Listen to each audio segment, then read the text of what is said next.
Wow. Wow. Wow. Wow. Hello everyone, tonight no stream with me, Munii. I'm definitely not late. Don't worry about it.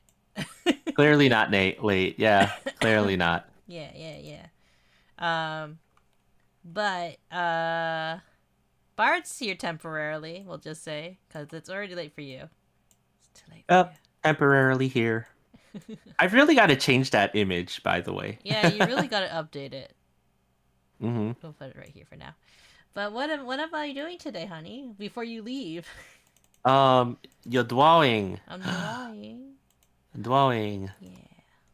Drawing is fun. Yeah, it's been a while since we drew something for ourselves, or rather for me drawing for ourselves rather. Put the background music on. And we've been meaning to draw this for how many months now? Oh man.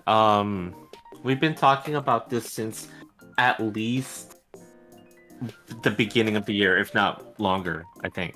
Because we were trying to think of what to do for kind of wedding favors. And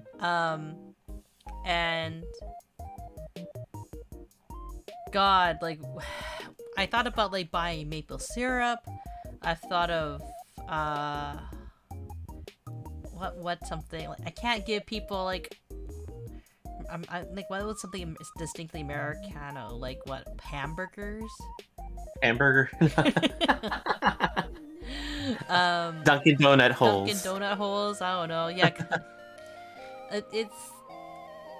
we were trying to think really hard about what we wanted to do for wedding favors, and then eventually, I think because we're both artists, I was just like, what if we drew keychains?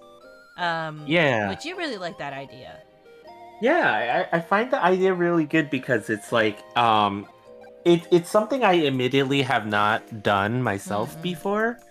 And it also allows us to, work on a lot of different designs that I would eventually would be printed physically, and that'd be kind of neat, Yeah.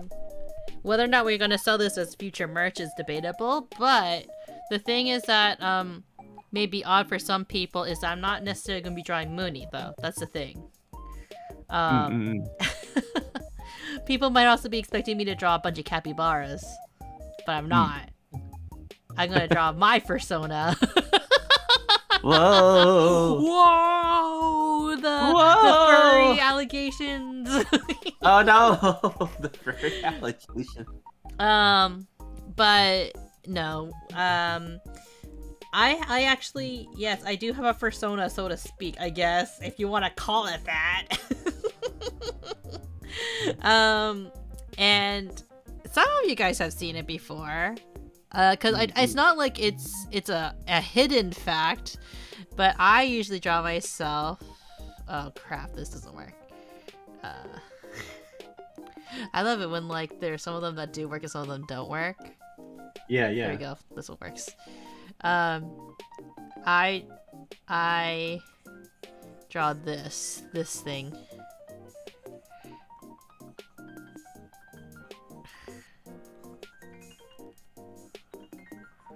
Yes, I draw a panda, usually for my persona. Why? Because it's obviously the most... Oh, that's an ugly-ass looking panda, but, You get the idea. That's what I usually draw for Yeah. for my persona at least. Not a Cappy. I could draw a Cappy instead. I'm choosing to draw Panda though because that's how I identify as. Hey yo. Mm-mm. Hey Hello, yo. Pig. Hello, Pig. So we're trying to draw a key change for our wedding favors, basically. Yeah. But we haven't really decided, like, other than like we're obviously going to probably draw like a wedding theme one. But we're not sure like if we should have like matching themes when we draw it. I guess I'm not sure how to otherwise phrase it, right? Yeah.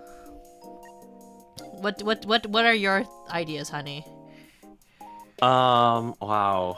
It's like hard to think about it, right? yeah, it's hard to think about it. Like I almost wanna like draw like desserts. You want to draw like a dessert theme? like Everything's a dessert dessert theme? yeah, like you know, I don't know how to describe it, but it would be kind of would be kind of interesting if like panda jello or something like that. I don't know, panda pudding, or you know, like maybe I don't know. It's tough thinking about stuff like this. Well, I thought we were gonna draw like our personas, so to speak, chibis of our personas. Yeah. We do that, but doing then something. we turn. Yeah. Or maybe each one of them is eating a different dessert. I don't know. You're very stuck on the dessert idea. I know. I'm very stuck on that. I thought like one was going to be because I did do a rough sketch of the idea earlier in the year behind the scenes, but never posted it and never finished it for that matter. I have a habit of like not finishing and stuff, so that's not a surprise. But like one of like I was gonna draw me in a wedding dress, for example. Oh yeah. Right. We can do that. Yeah.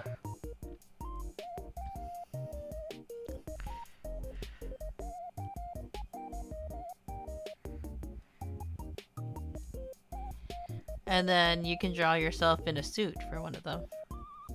Yeah, I can. Whether or not it's my actual wedding dress is debatable.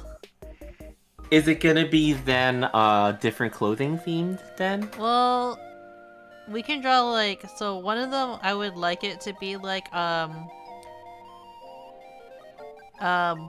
of us in wedding attire, I guess. I'm not sure.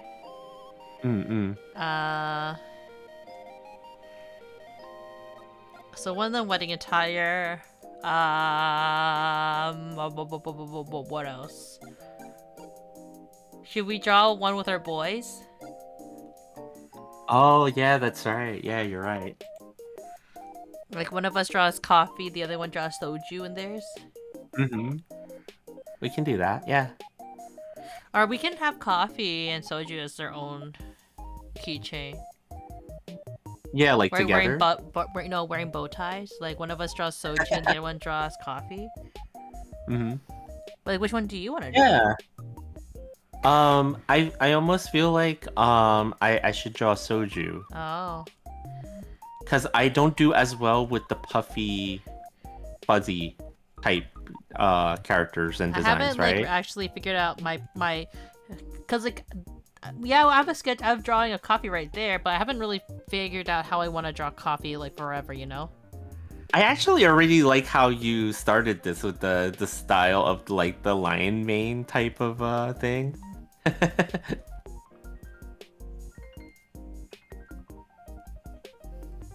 Like that.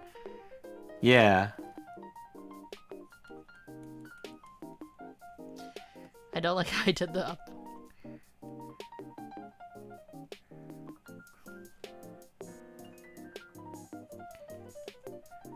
Something like that. Yeah. Not sure how he will sit.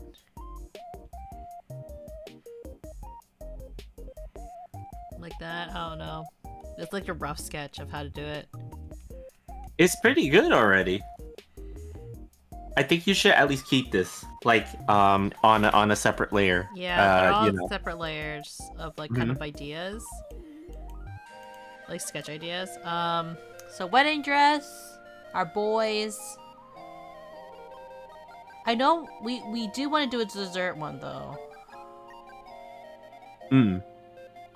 Who wants to draw the dessert though? How? And the macaron. Well, it should be uh, like what we have at the event, which would oh. probably be cake, but we don't know what our cake is going to look like. That's the problem. Yeah, we don't know what the cake is gonna look like. Um, and the other sweets, like on the menu, Yeah. as I recall it, they don't really draw that well. Like one of them is gonna be a bowl. The banquet. Yeah, because we do have other I thought we were the gonna two do. I others. thought we were gonna do cupcakes and wedding cake. No, because like when we pick it on the menu, there's two sweets that are included. Yeah, we might. I Yeah. might actually ask them if we can like just have less of that. Okay. Because Yeah, that's fine. I know they're probably not gonna complain. They're just gonna be like, we're still gonna charge you for it. I'm like, that's fine. That's fine, but I don't want to have. I like maybe like enough for like the older people, because your Yeah. friends. I feel like your friends and the non-Asian people are not gonna enjoy it as much. Yeah, I feel they're gonna want to have like the cake and cupcake. Yeah, you're right.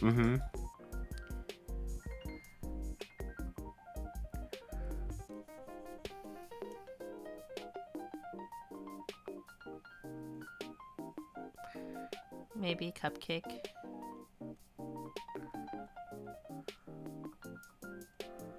Or maybe in a cupcake.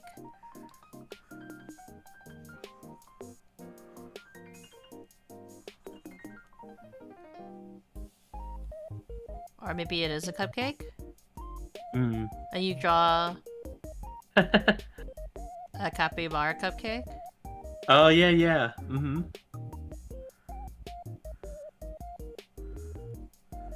Like something like that, maybe.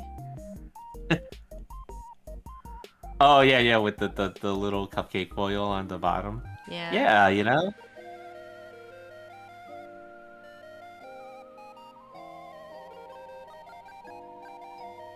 I'm not sure, something like that.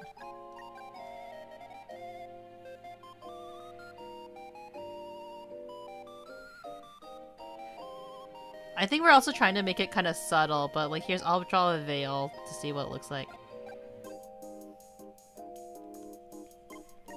Mm.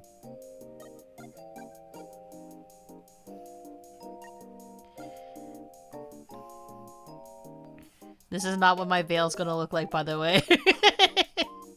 I don't even know if I'm gonna have a veil. But we thought of like why we wanted to do it. We kind of wanted to have a bit of a gacha system in our with this idea. Oh yeah. We were gonna kind of pass them out randomly inside of like the favors, gift bag. yeah. Yeah, the favors. That's what it is. Yeah. And what we were gonna do is we are gonna hide a gacha one, the SSR keychain, and it was gonna be the one who gets the SSR keychain gets to get dessert first. Trying to think.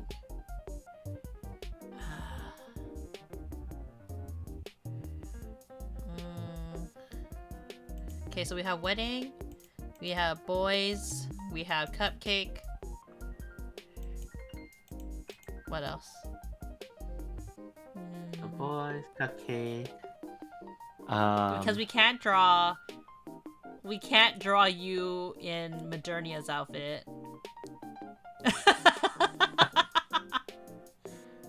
As a symbolism for how we met. You know what I mean? Yeah, I know.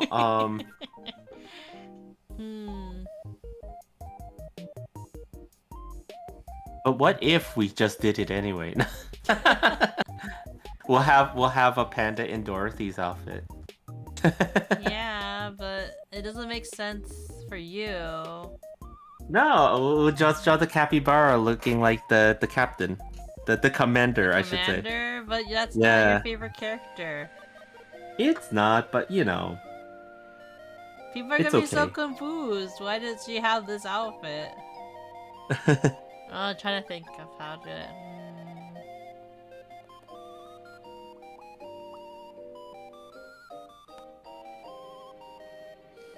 Hmm. Hmm. Trying to think really hard how we're gonna draw it. Mm-mm. We can do like a Chinese outfit. Oh, it's a good idea.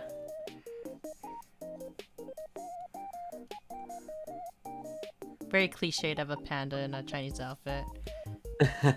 I'm trying to draw it normal enough because if they do actually use it as a keychain, right?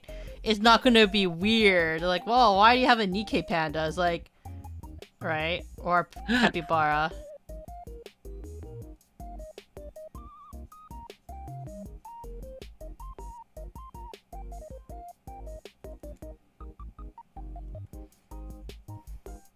You can tell how inconsistent I draw this panda.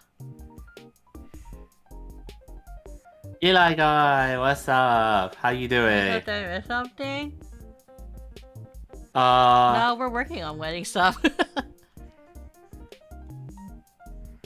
we're trying to do part our wedding favors. We want to do keychains. We're not getting married for doing good. Doing good, that's good. So we just do stereotypical Chinese outfit then? Or should we actually do like wedding outfit? oh, we'd have to,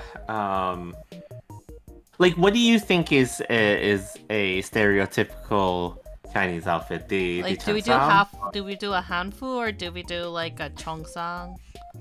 Yeah, because you see the problem with a lot of people, right, is that they assume that the cheongsam is the stereotypical Chinese outfit when that style was actually not. But if we do the Yeah. well, I But guess if we do we're already hanfu, doing a wedding yeah. outfit, I guess. Yeah, I guess you're right. Just do the Asian the Chinese wedding outfit Yeah. look. Yeah. That's fine. Yeah. Though most Chinese wedding outfit for the women they usually have the beaded veil, I guess, into covering the face, but I guess we don't really need to do that. I mean, some of them just use like regular cheongsam nowadays. That's the thing. Like, Yeah, I guess you're right. Mm-hmm. Sorry, Jesse, let's not get out.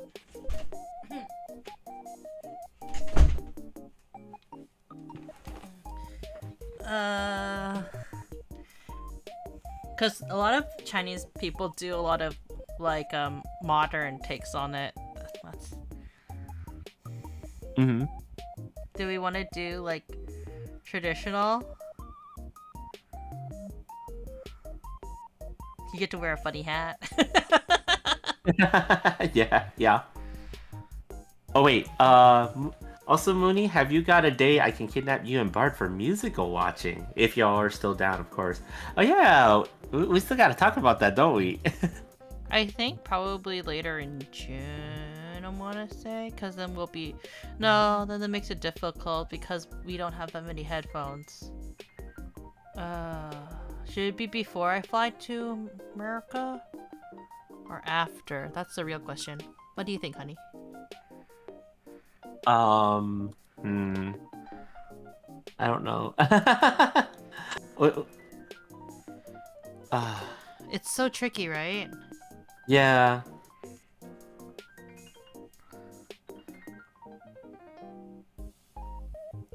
What do you think is best, though, honey? Or what? Should I be in Mapleland, or when we do it, or should we? Oh, that's true, right? I almost feel like we should do the watching in Mapleland because Or should my well, cause like the trickiness is that we use headphones. I don't have speakers to listen to it. Yeah, But you see, the problem was like, and you've seen my setup in terms of desk space, and Yeah. like it's it's already not that much room to fit two people here, much less um do the whole watching in here. It almost seems a little bit easier over there with the laptop, making it more making myself more mobile, right? Um, yeah, I don't know. Y'all are busy people. I don't want to get at y'all No, at a no, bad no. time. Like we said we were up for it. Yeah. We definitely are. It's just like trying to figure it out, right? Like, because it's not that the time You're is not inconveniencing busy. us. That's the thing. You're not Yeah, inconveniencing us. it's just we got to figure out because Mooney's gonna be traveling to me pretty soon, um end of the month soon, and then from there after a little time over in Cappy Town we're traveling again. So I almost feel like when we get back to Bounty Hunterville, right, is probably the time that we can, because we're gonna be there for an extended period too.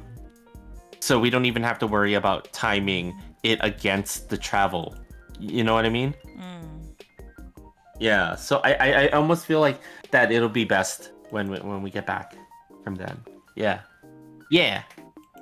I'm trying to find an outfit that's like, um, trying to find like a traditional outfit Mm-mm. so that we can both reference. Let's just go with this one.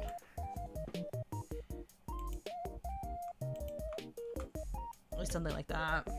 So we're both on the same page of what we're drawing. Oh yeah. That's fine. Sorry. We're kind of like trying to also like figure out how we're gonna do these keychains.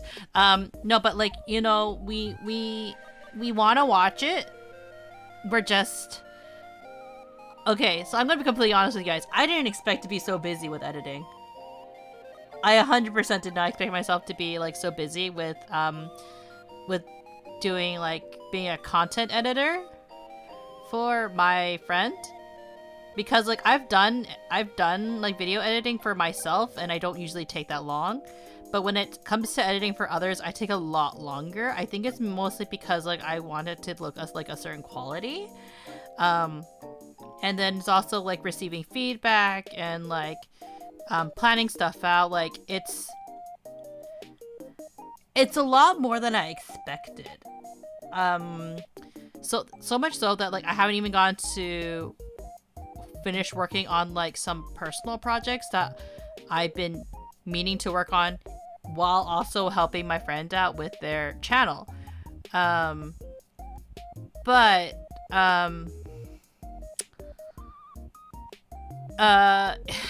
it makes a lot of things more difficult, doesn't it? Right? Because Yeah. I want to finish the things that we have for the channel. But then I also have to find a job. I've been really putting off looking for a job too. But Bart's been very like, oh, that's not the right portions at all.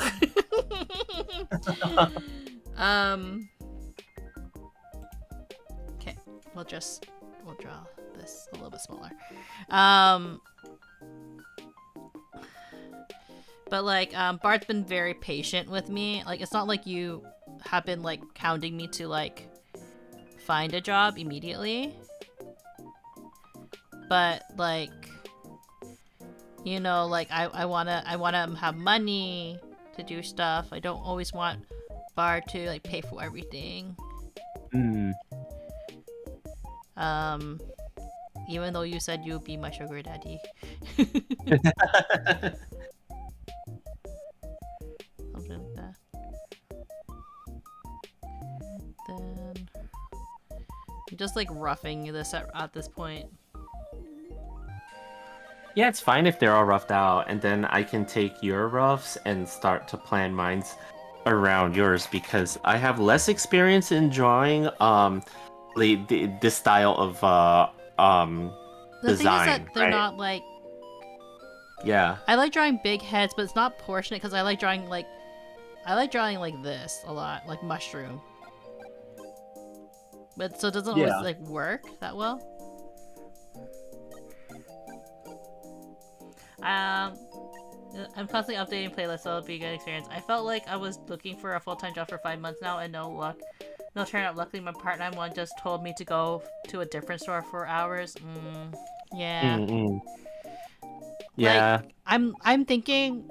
Part of me is just like, oh, I should do freelancing, but I also discussed it with my friends how like that's not really a super viable option. Because like, I mean, I guess I can talk about it. Like, it's not like I'm under and like NDA or by any means, obviously, about content creation. Or being like, if you want to work as like a support in content creation, let's say that like you guys ever want to do freelancing as not as a content creator themselves, but as like a editor, right? I think I'm not sure if I brought it up on stream, right? But it's not a very feasible job in the North American spaces for a variety of reasons. And one of the reasons is because no one would want to pay you as much as you would need in order to live. Yeah, freelancing is tough because, you're basically responsible for every aspect of your business, right? Like normally a lot of people don't have to deal with, the accounting and the operations and other things, the administrative things, right? Like, but freelancing, you're not, you don't have that luxury. You have to be responsible for it all. And then on top of that, there are good actors and bad actors out there in Who terms may or may of not pay you, right? Yeah. Yeah, or exactly. pay you fairly. So, and you're also competing with people who may not live in North America. mm-hmm. And it's not, and they have as good of, if not better quality than you, and they're working for cheaper prices. Why? Because they can afford to work at cheaper prices because the cost of living is a lot lower. Mm-hmm. Does this mean does this mean that you shouldn't hire people for those prices? Of course not, right? As you as content creator can afford someone like that cost, then like of course. Why wouldn't you, right? It just makes more economical sense to pay someone who is giving you like the quality that you want for the price that you want, right? Like, and I'm never gonna say Greyhound. no. Hello. Hi, Laura Greyhound. How are you?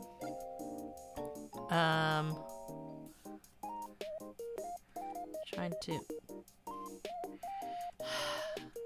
That's not even into possibly getting help from companies when you can get the ball rolling. Yeah. Mm-mm. So like it gets complicated, like how you want to do freelancing. We'll do like something like that.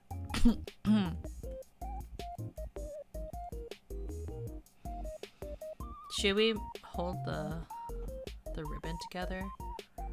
Oh yeah, like maybe you can connect both of the charms somehow.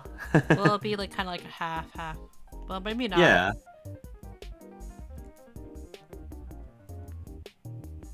Something like that, and then the design is something like that. Took a walk this morning. 'Twas nice and liberating. Ooh. Ooh, nice. Yeah. Did I go on a walk? No, I stayed inside all day. When do I ever go on a walk?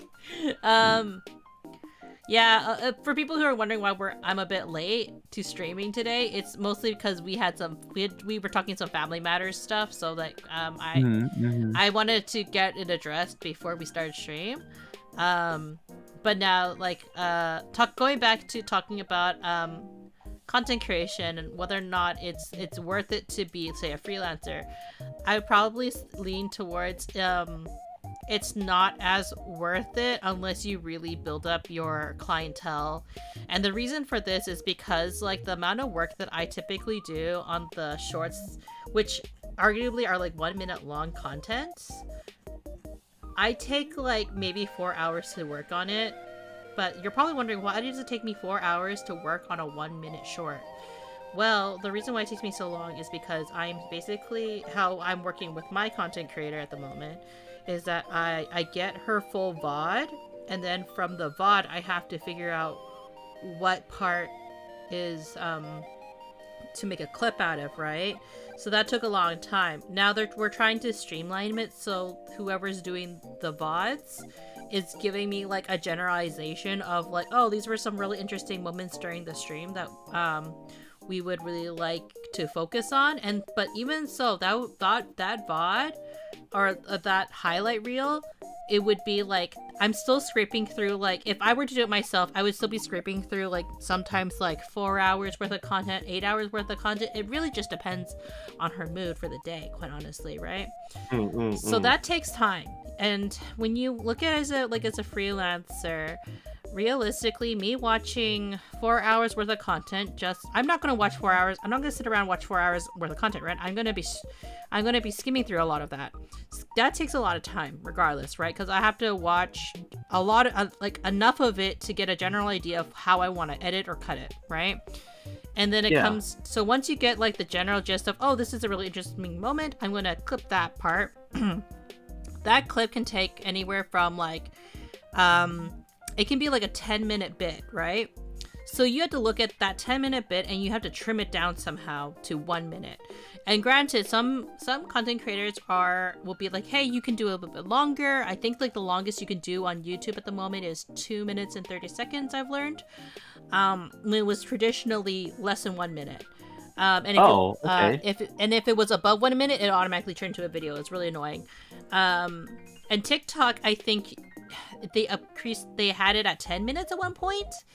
I'm not sure about other social media platforms at this moment of time, but those are the ones that people usually post on. And also, not only are you editing the video to be shorter, you're also editing it horizontally for those shorts. So it adds on more time because you have to think about how you want to frame everything. Do you need to adjust the frame and everything, right? So it gets very complex, which is why what's something that even though filming live, it would be maybe like in theory you'd be like, oh, maybe like you spend like an hour or two per short. No, for me working on this, I maybe can produce 2 shorts a day in an 8-hour span. Sometimes it takes me longer too. It really depends on how detail oriented I want to be with each short, because it also increases when you add subtitles, and I have to check the subtitles to make sure it's correct. I have to send it over to my content creator to make sure that everything is in order. And also you're adding sound effects, you're adding music, it starts to pile on. So then you have to think reasonably, how much do you want to be paid for those clips, right? You're so right, it took me like 3 hours for one short. Like, and that's with your own content. With your own content, you kind of get an idea of where you want to cut everything, and because you're like saying like, oh, that was a funny moment, I'm gonna cut that later, right? But that's not always the case when because I don't always watch her content, quite honestly. I watch her VODs, but not all the time. And even from that, right, it's like, I'm not like as dedicated of a fan as many of her other fans, right? So when you're doing clips or shorts, right, you start to get really appreciative of people who actually do it for free. But realistically, how much would I have to charge in order to do one short for 4 hours, right? Or work on one short, right? So how much people are charging to do one short, which is undercutting yourself so much, is, I think the going rate right now on VGen, I need to not do it on symmetrical. $25, maybe. $25 to $20 for one short. So that's not livable. Yeah. First of all, that's not livable. And this is per short. And so there's 2 ways to go around it. How do you make this more feasible? Well, you can say like, oh, in order for me to work on your video, you have to clip it to the specific time that you want me to edit it for. And let's say I want you to turn this 5-minute video. I feel like I should remove her for a minute. I want you to take this 5-minute video and turn it into a 1-minute video for $25. That sounds a little bit more reasonable and possibly doable. I have thought about it whether or not if I were to do a short as a bundle pack, like for example, you have 4 hours worth of content. How much can I charge someone? That's harder because within those 4 hours, you may only have like 2 or 3 like worthwhile clips. Because I've actually had to kind of do that with my content creator where she, unfortunately, the timing just lined up, so she was going to a convention, so she couldn't actually produce content, and I was stuck with working on like maybe 2 videos, right? Like, or 4 hours worth of content for and I had to like really scrape those videos until she could start producing content again. Because another thing about doing shorts sometimes is that it can sometimes be time sensitive. Yeah. So and then like, you go into the crunch because of that. Yeah, you go into the crunch in terms of that, and then you're also sitting there going like, you start kind of like tearing off like, okay, well in the 4 hours, maybe 2 or 3 are like top tier, right? And then maybe you find some other clippable moments. They'll be kind of like, it gets just progressively worse and worse, right? And this is just you analyzing the film. This is not even you getting to the editing portion of it. So for me, I have started offering this on VGen, where I will edit a short for $25 USD, I believe. Yeah. But you already have to have it clipped for the most part. Yeah. Because half of the battle is just like getting it all into horizontal, like switching, because like a vertical video, you lose so much information here and here, basically. You really do, yeah. Yeah. And then you also have to like fit it into frame, and so like how do you navigate that? Of course, the more that I work on like editing shorts, the more I've gotten like a better eye for kind of like certain moments. But being an editor really is really a position of like, you really need to think about like how it plays right? And you also really need to be like in a conversation with your content creator. Another struggle you also have to deal with is that if your content creator doesn't like your particular style, or what particular style should you be having when working on someone's content, because just because you're editing their content doesn't necessarily mean that you can do whatever you want, right? So there are certain guidelines I need to follow when I'm working with my current content creator. I need to have her logo. I need to have subtitles, and the subtitles have to be very specifically. And granted, once you kind of get those formats done, you don't have to really like worry too much about it, but it's like you have to keep it like very consistent, and I like making things very consistent, so that's a good thing, right? But it can also be very tedious. Yeah. So that's why like being a content editor is not always the most worthwhile for a Westerner, I guess I would have to say, right? It might be more worth it for people who are like overseas, unfortunately, who has that amount of money, or no, not money, who has like that what was it? Who lives in a lower cost of living, so they can actually do it. Like it would be more affordable for them. But for me and where you live, it would not be affordable at all. You're so right. It took me like 3 hours for one short. Yeah. Sounds like it's better as a hobby than a job, unless you're in a business. Well, it depends, right? Because there's also editors who can make it work. Like Bard has a friend who does work as a freelance editor. Yeah, he works as a freelance editor, but he's also Hello, Lamaj. But yeah, just to not to give away too much information about said friend. Said friend was a professional editor for movies and which is a very different format than content creators, of course. Yeah, exactly. He was in the business, and he worked for stuff from Hollywood, stuff overseas. Yeah, we can't ever say though, because you know, like it is what it is. But you know, like he did everything he could in terms of working where he was as an editor, and you know, like a menu designer, etc., for lots of different media projects. And he decided that he would take his work on the road and become like a freelance editor and stuff like that. And he is still doing pretty well because he, all that time of working in the business, you get to know people and you have a lot of contacts and stuff like that. And that's what makes it work for him. Yeah, but also So it's they like, have a higher budget.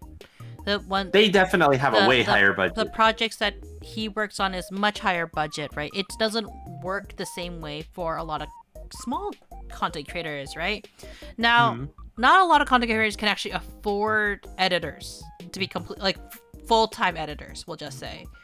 Like people, you have to be in like a very top percentage who can actually afford it. But that's a lot of pressure too, Yeah. Because like you're basically like, if you stop making content, then they are out of the job. Very high pressure, right? Yeah. And then there's people who do it all themselves too. But you can see, like, for example, like you have people like let's say Jacksepticeye, right? He used to do it all by himself. It took him a very long time to want to hire an editor because of how expensive it is to actually hire an editor. I think, like, I'm not sure how many of the, like, if you think about like some of the biggest content creators out there, you probably kind of wonder like, how much do they pay their editors that they can actually afford to do it? Because I'm sure a lot of them do pay them fair wages too.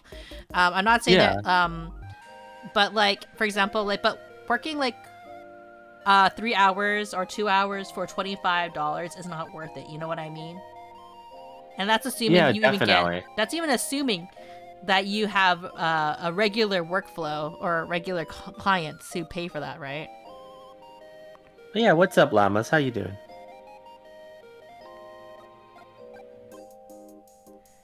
Maybe I should be doing this in Vector. Oh well. Well, you can go back and do Vector afterwards. I mean, if you want to. I think I just wanted to have cleaner lines, but I've always been not that good at line art. But yeah, Munii, I You need think to go to it's bed? time for me. Yeah, I do. So It's okay, my love. Drink water, you I'll still be dehydrated watching though. bitch. Thank you for the reminder to hydrate. Yeah, everybody hydrate. Take Take care of yourself. Oh.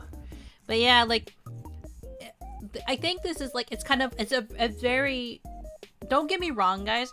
I do think that I'm probably more or less probably gonna become a freelancer for a while. Not because I can't get a job. It's just that at this moment of time, it makes the most sense for me to do freelancing. But unfortunately, I don't have the clientele to support that, right? So eventually I'm gonna have to really, like... Now, advertising myself has always been probably one of the biggest struggles. Honey, you're supposed to go to bed. Oh, okay. All right. I'll talk to you guys Everyone later. say goodnight to Bard! Yeah, good night, everybody. Good night. Good night, Munii. Good night. Love you. But yeah, like,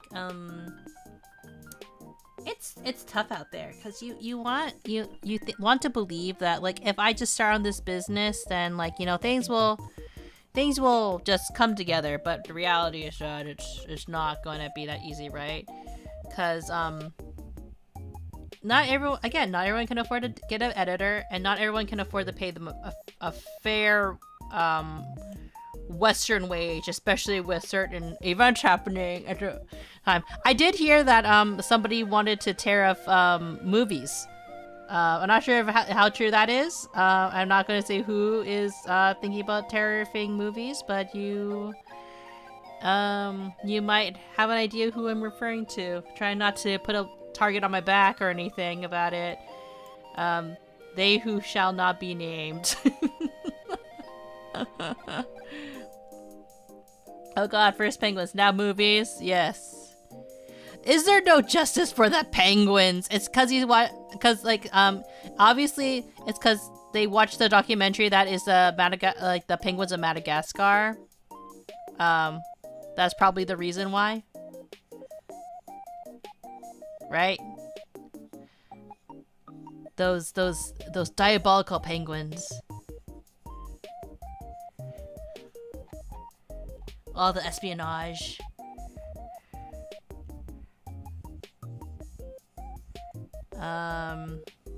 I don't know. I have thought about, like, what would it be like to do content creation, like, full time, obviously, as a temporary thing in between. I'm not sure if I would be able to do content creation full time.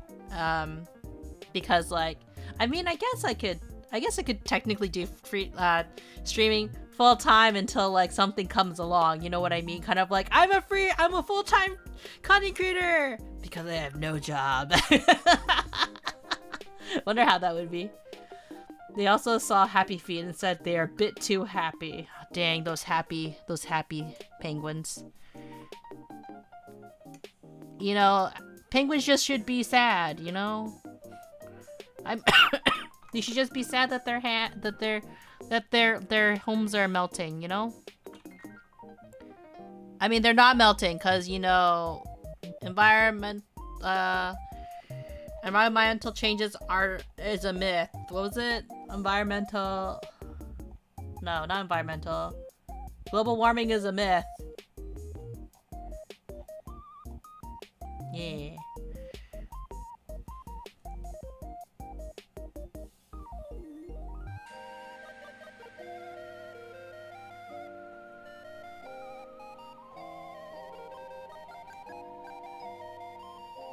I'm trying to think how I want to do the expression too.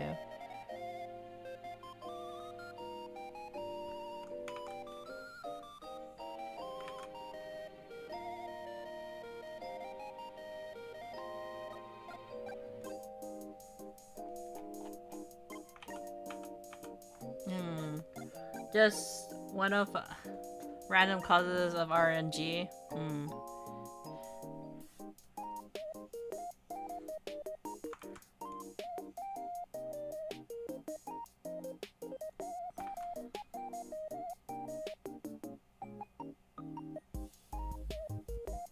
Yeah, we'll do it like that, kind of like Happy. It's kind of funny how inconsistent I draw. I'm really envious of artists who have a consistent art style.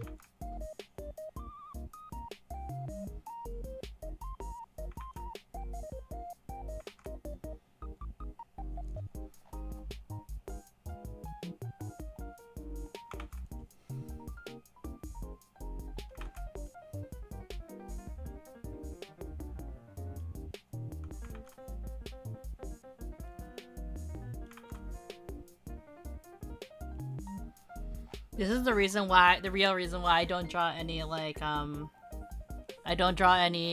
merchandise, because I can never do any consistency.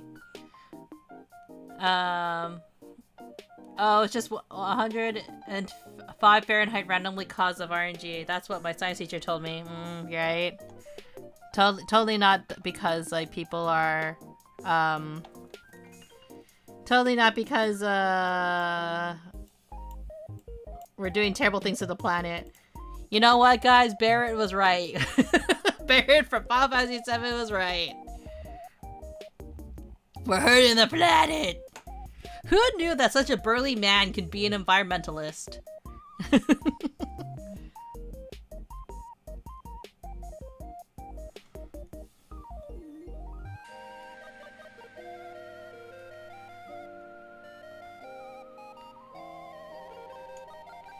It's kind of funny how sometimes I think of the planet's dying, Cloud!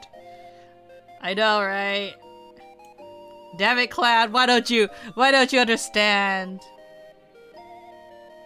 You know what's kind of funny? Actually, I was watching, like, this, this person talk about, because they posted how excited they are for, like, the latest, Predator movie, I think that's coming out.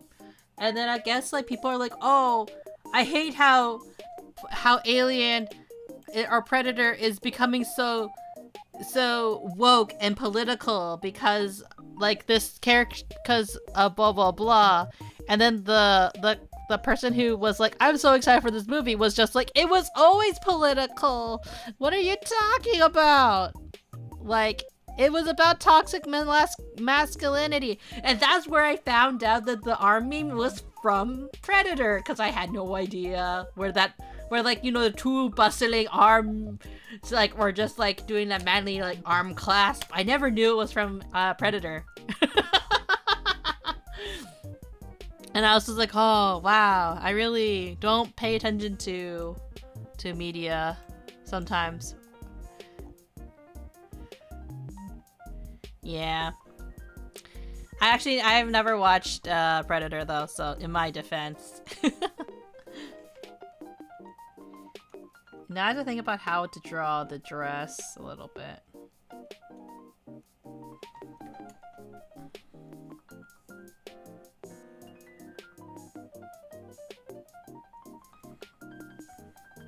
And then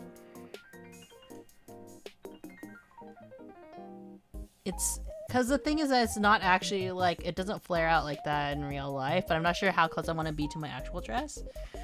They're pretty fire movies. Those are the same people who understand that Alien is holographer SA. Yeah. I actually didn't know, to be honest, because I don't watch those movies. I was very much one of those kids that watched a lot of like cartoon movies, but even then, like, I grew up in the age of like Don Bluth, I think, a little bit. Not as much as Bard's friend did. Bard's friend is like a huge Don Bluth fan.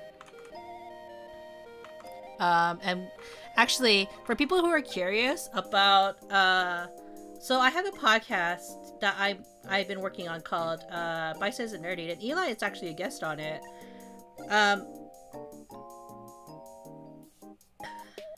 I've been meaning to post it. I've honestly have. I've been meaning to post it for quite some time. I just haven't gotten around to it. Because I thought, again, this goes back to like my freelance editing. I thought I would have time to fix it and edit it.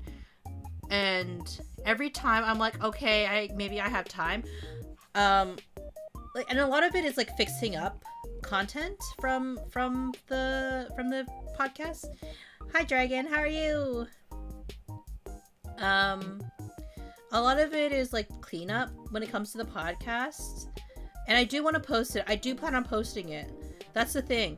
I just haven't had time to really fix it, because I know one of the main criticisms I got from my instructor was that I was adding too much sound effects for some of the podcast, so I had to cut it down a bit more.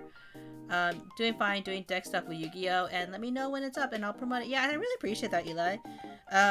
Another reason why I've been kind of like, I think putting it off is a little bit, is because once I start posting content of Bite Size and Nerdy, that is basically me, because I am going to end up attaching my actual name to it. I've come to terms with the fact that Cappy Buds will actually have my real name attached to it, my government name. Oh, so scary.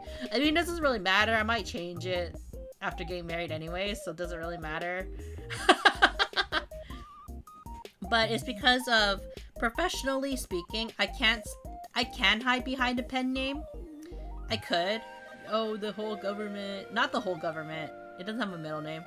But, I need to be able, I think it's more like, while I could stand behind a pen name for the rest of my life, I don't think Munii Shoda is necessarily the most professional name, technically, and I do feel that the direction I want to go into will eventually require me to say my actual name. So, that's why I've slowly come to terms with it. So that's another thing that I eventually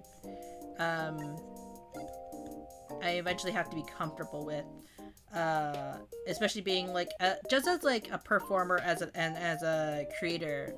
To it's not a big deal, honestly. I haven't necessarily attached Munii Shoda to my real name though. That's the kind of the interesting thing.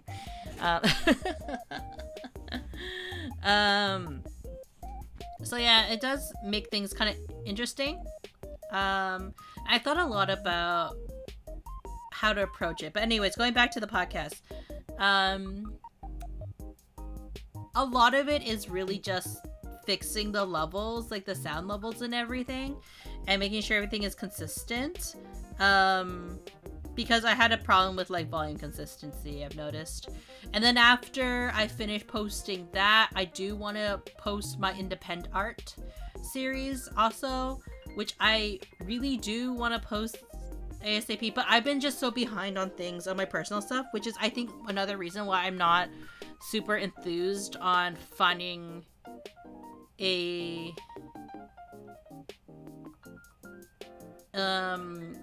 a job so immediately, if that makes sense. Well, there's a huge guy out there who has moist in his name, so I'm sure you'll find.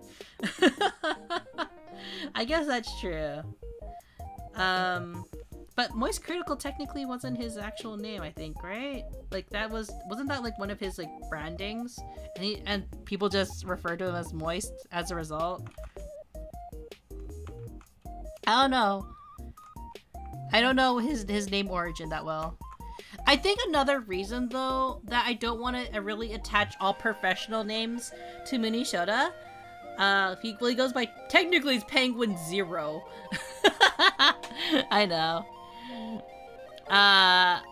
Another reason why I don't want to attach too much of Munii Shoda to my professional name, I guess, is because this name was made with my ex, so it's not the most comfortable thing if you think about it professionally. I just don't think that it's great to have that attachment. I have thought it like, yeah. A penguin and a zero. Makes sense. I mean, I like the name Munii Shoda. I really do, right? Because it's so cute and catchy and it's original. It has an unfortunate history. And it's not, and like there's, and I also don't think it's kind of weird because I'm trying very hard not to be like super weeby, I guess, at the same time, right? I can be nerdy, but not like super weeby. I don't know. It's tricky when you wanna be more professional. I don't know. It'll be hard. It'll be hard if I ever like retire the Munii Shoda name. If I ever get around to doing that. I don't think I will personally. But can you imagine like if I was just like, okay guys, I'm changing the name again, cuz you guys, last time I changed my name, you say that was, you know, like I remember last time I changed my name, you guys were like so upset. You're like, oh, why would you change? Why would you no longer want to be known as Shiggy? Which was a username I've had for like since I was like, oh, how long have I had Shiggy as a username, guys? Like I still technically have it. I still have it for various reasons. Why I still do associate myself with the name Shiggy, just as not just that much recently, but like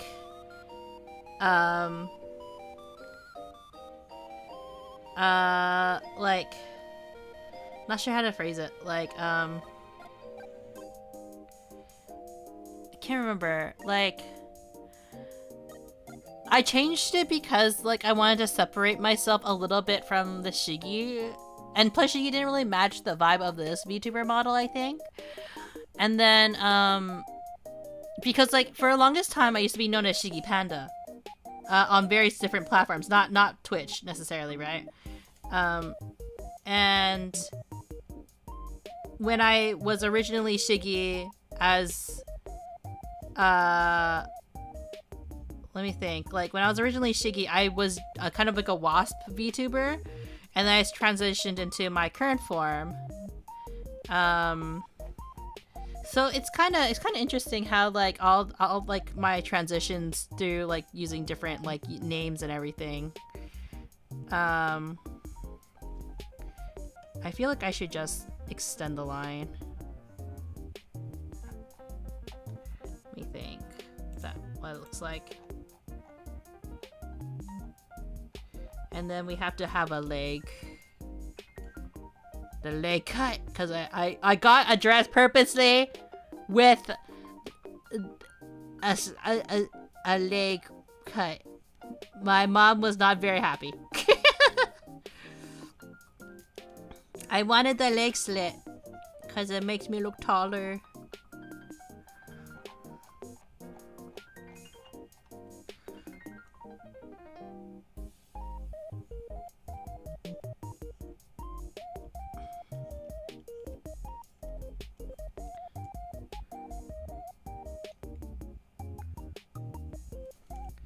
Trying to thin out some of the lines a little bit. But yeah. So I'm kind of everywhere with my thoughts.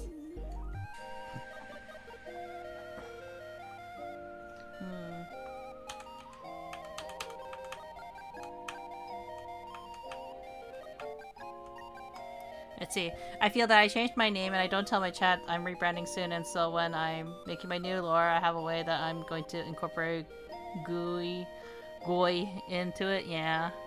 Yeah. Like, I've thought about whether or not I want to change my...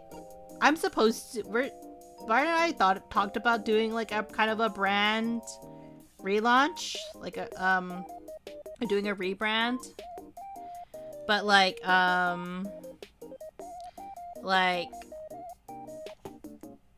we're not at that point quite yet to rebrand entirely. We've just been kind of in discussions of doing a rebrand. Trying to think.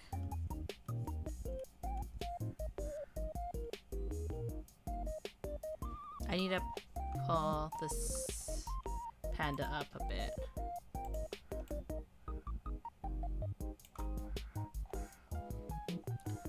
And then erase this. Goofy ass name. Who names kid Gooey? Goy? I mean, your mom is a very interesting woman or father. Who knows who chose the name? Yeah. But yeah, I've thought about whether or not it's time to change the name. Again, it's not that I hate the name. Again, I don't hate my ex, for people who are confused. I don't actually hate my ex that much. But it does feel kind of weird to have a name that's still somewhat attached to them, if that makes sense. I don't know. Probably Jeff. I don't know who Jeff is, but it's Jeff. Jeff the shark? Jeff the land shark can never do anything wrong.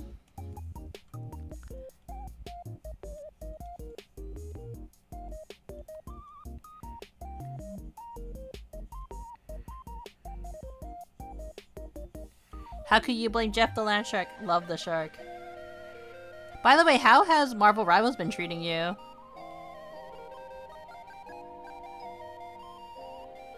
My main healer, War Criminal Shark. That's my main healer right there. I don't think Eli is going to deny the War Criminal part of Shark, of Jeff the Land Shark.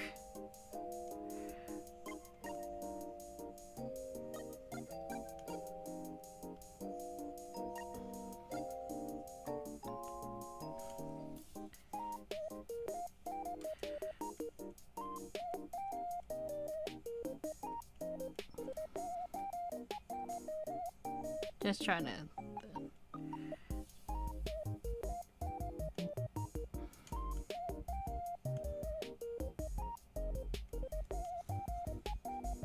Maybe something like that.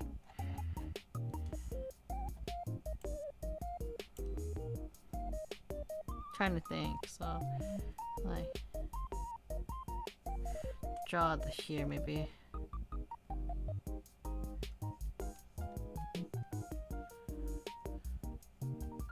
Like that.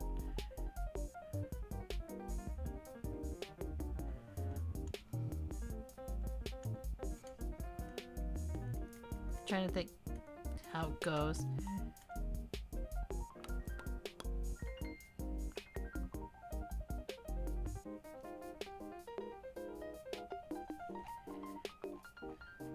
Maybe the slit shouldn't be that high though.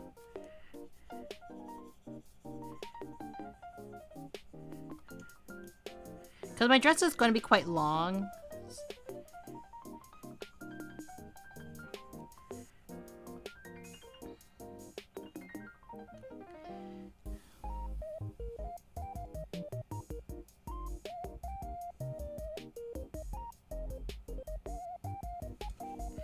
It's hard to draw the dress. Let's see. Lots of grinding after I'm in Plat, so I'm close to where I was last season, but last season was rough. People throwing, being bad, or just losing outright. Then picked Groot, then boom, won. Oh, I'll admit, I enjoy playing as Groot, but I also know that Bard has kind of like a mixed feeling on like Groot players. Not particularly me, but because like I think this was the time that Bard had to play as like, I think he had to play as like he had to play as Thing, and then the whoever was Groot would always somehow would block his runs, like, you know, like when he's like doing his when he's running down, like I'm not sure how to, like, mowing down people. Like, it was really irritating to the point where Bart legitimately got so mad, and I was just like, honey, do you need to take a break from the game? Like, it sounds like you're getting, like, you're like, I can hear you actually getting mad. Like, and Bart does not get mad very easily, but that's where his toxicness came out, I guess, because Bart does sometimes get very toxic in games, in competitive games, as we've all heard, but usually it's very jokingly toxic. So for me, I was like, whoa, that's intense, Bart. You have fighting words. That's so fair, honestly. Yeah. I think like it happened twice too, so it was like he legitimately wanted to like pull his hair out. So it makes me wonder how many times people have been like really upset at me for like kind of like fucking people over because we don't do voice chat. Like, we do voice chat with each other, but not with the rest of the team, so that's another issue.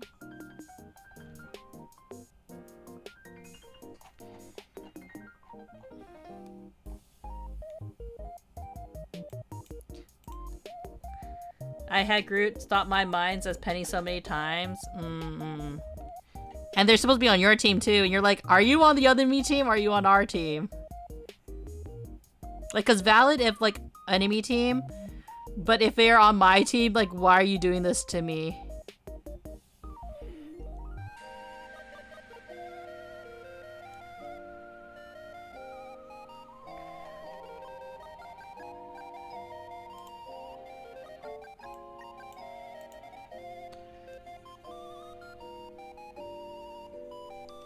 We'll do like that.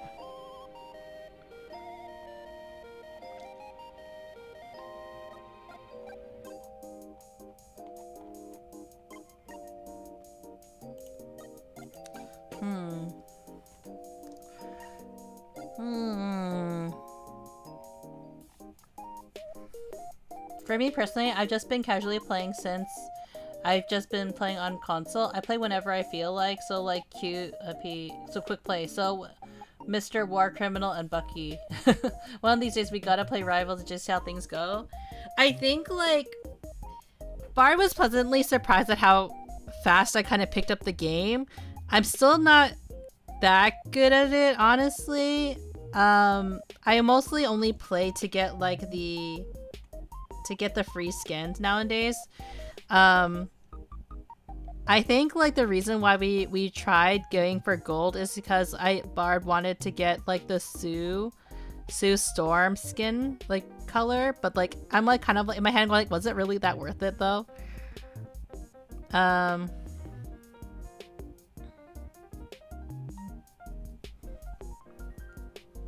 don't think it was worth it personally. Also helped I quickly got into Mr. Shork because I had a resident war criminal lover playing with me. One of these days, I'll play Marvel Rivals again on stream. Like I did the other day, so I can get like the just so I can get a Mantis skin.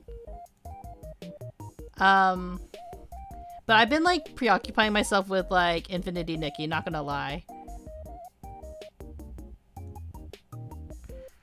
I don't actually think that's how my veil's gonna look, but you know what? It's all good.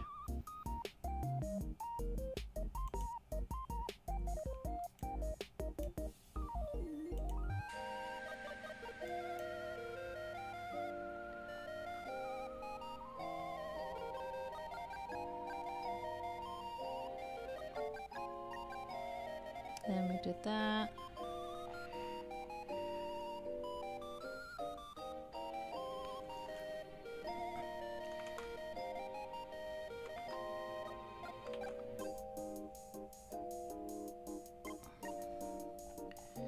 I don't actually think it's gonna be that long. Should I just do a hair? I should have done just a hair bun.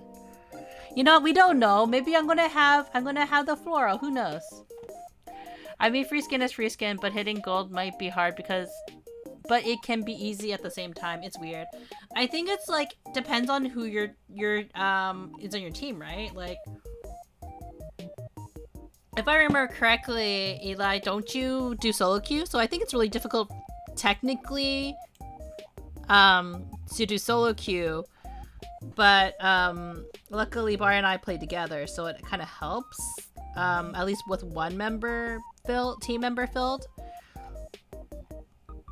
But I know that you're a sadist apparently or masochist, so you like doing you like risking it all with the with the solo queues. I feel like the occasional help from everyone else.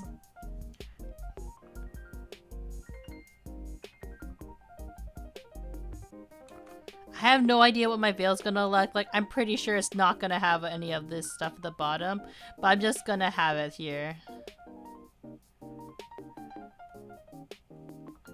Who knows, maybe I will have florals at the end of it. Oh shoot.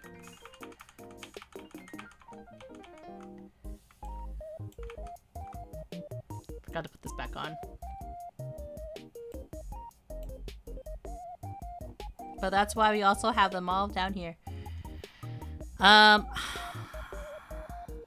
don't know, it's kind of funny because like I'm still kind of like scared playing high competitive games like Marvel Rivals, but I've gotten like a better sense of how to play, and I feel less concerned if I play terribly or not. Cause I'm just like, whatever, it's just a game. But I do get into the spirit of like, oh, if my team isn't actually doing what they're supposed to be doing, but I'm able to figure it out, like that's like, I think that's low-key hilarious, because I have like the worst sense when it comes to playing these kind of games personally. I mean, like Eli, you remember last time I played like what was it? Valorant? Like, was it Valorant? Yeah, Valorant, right? Like I was aiming my gun at the floor.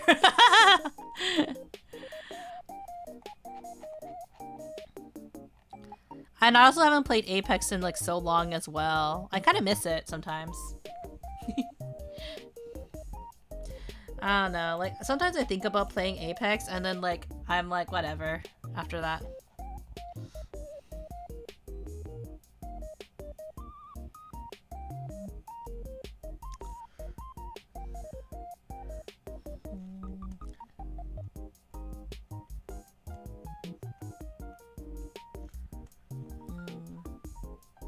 But yeah, would I ever come back? I want to play Apex when I remember what's happening with the game money-wise. Yeah. Like, everything's getting so expensive and everything feels like a cash grab nowadays.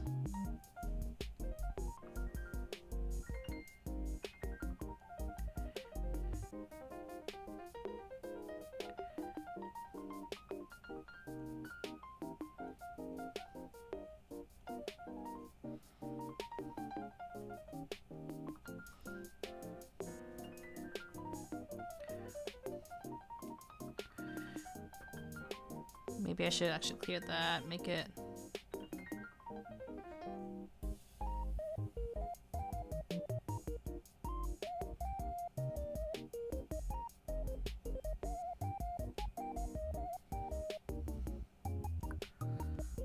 kind of like...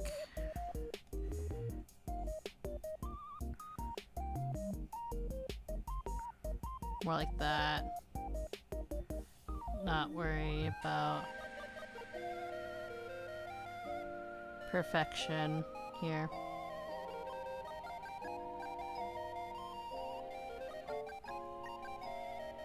And then under the arms, we're gonna have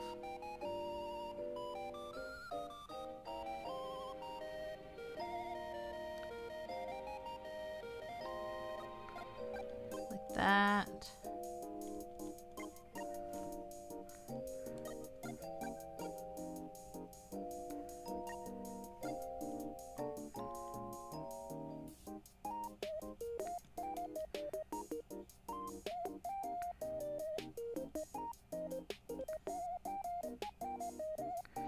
I kind of regret, sometimes I wonder if I'm gonna regret not hiring like a wedding planner, but then like originally when Bar and I were planning to getting married, we were like, oh, we're not gonna get a planner because we're probably not going to like do too much for our wedding. And lo and behold, we're like trying to like do all like these things by ourselves. I'm not sure if I'm slowly regretting it. I just gonna, yeah.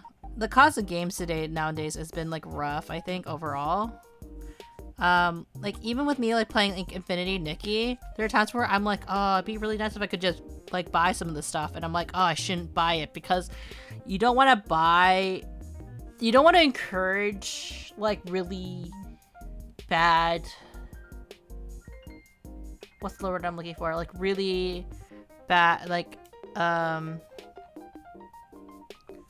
you don't want to encourage like more game companies to be like charging out the ass for like subpar games, because that's kind of like what's happening with like, not subpar games, but like for like doing like really bad business decision, I guess, if that makes sense. And like it's really infuriating to see some people just get really like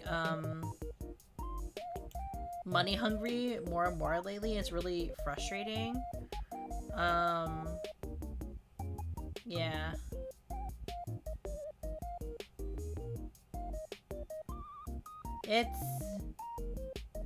It's tough. It's like really tricky, you know. I kind of wish like it was better, but it kind of feels like it's getting worse and worse. And that's why there's like sometimes there's laws against it, right? Because like game developers are, there's some people who, it's not game developers themselves, but like there's a lot of like upper management or in the game companies who really are kind of like money hungry, and it's really frustrating for fans because they want to support those games, but it's like, how worth it is it really, you know? Excuse me.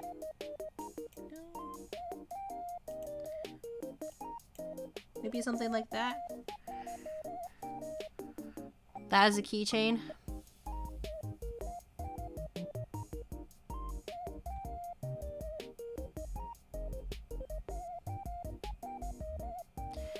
Kind of looks disproportionate for me, but I'm kind of like,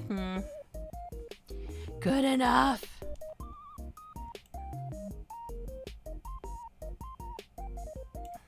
Mostly because like we need to get stuff worked on. So yeah, let's just do like the color blocking and see how it looks.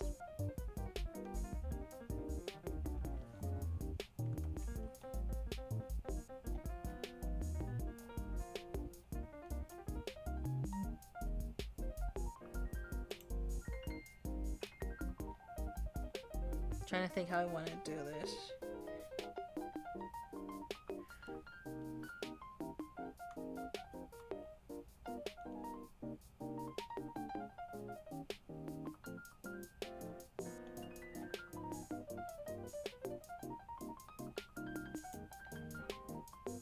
Maybe I'll do this then.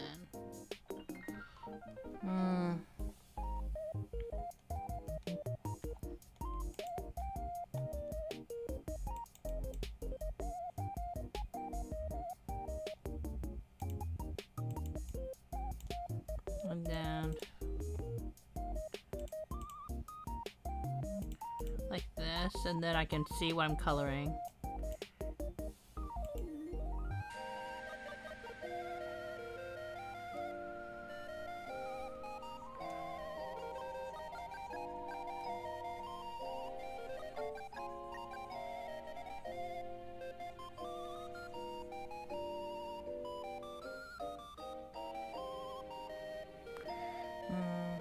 What?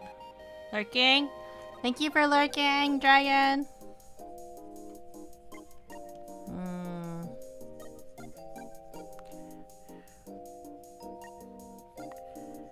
Doing the fun part of just color blocking.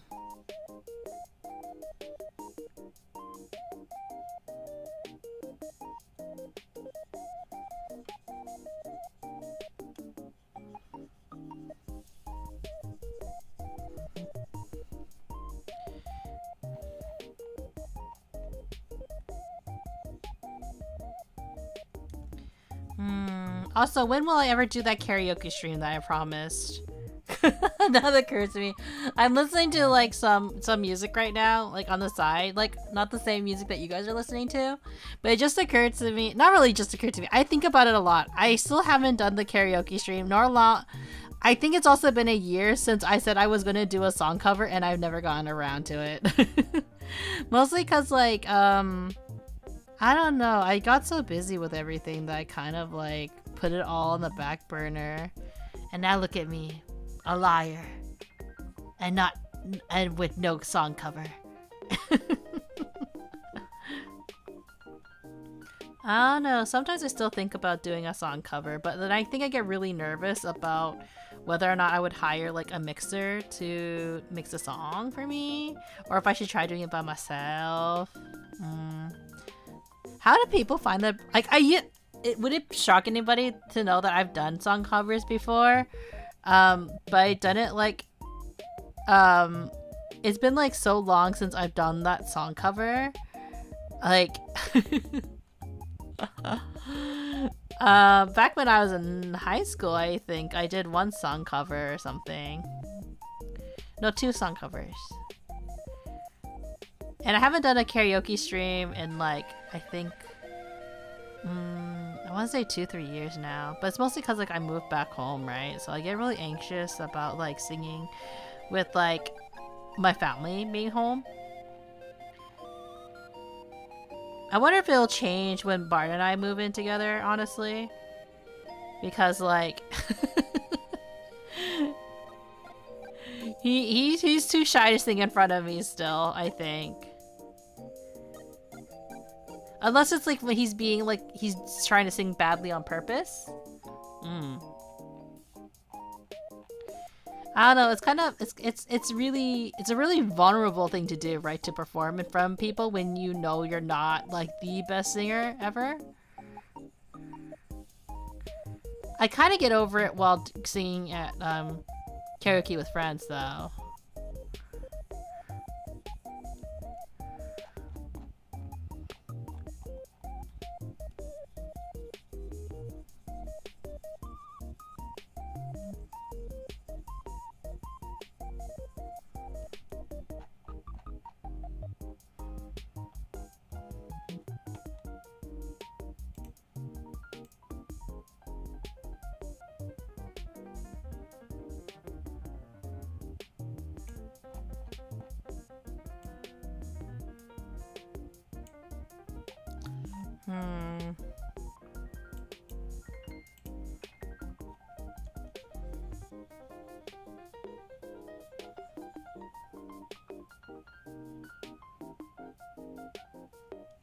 I don't know.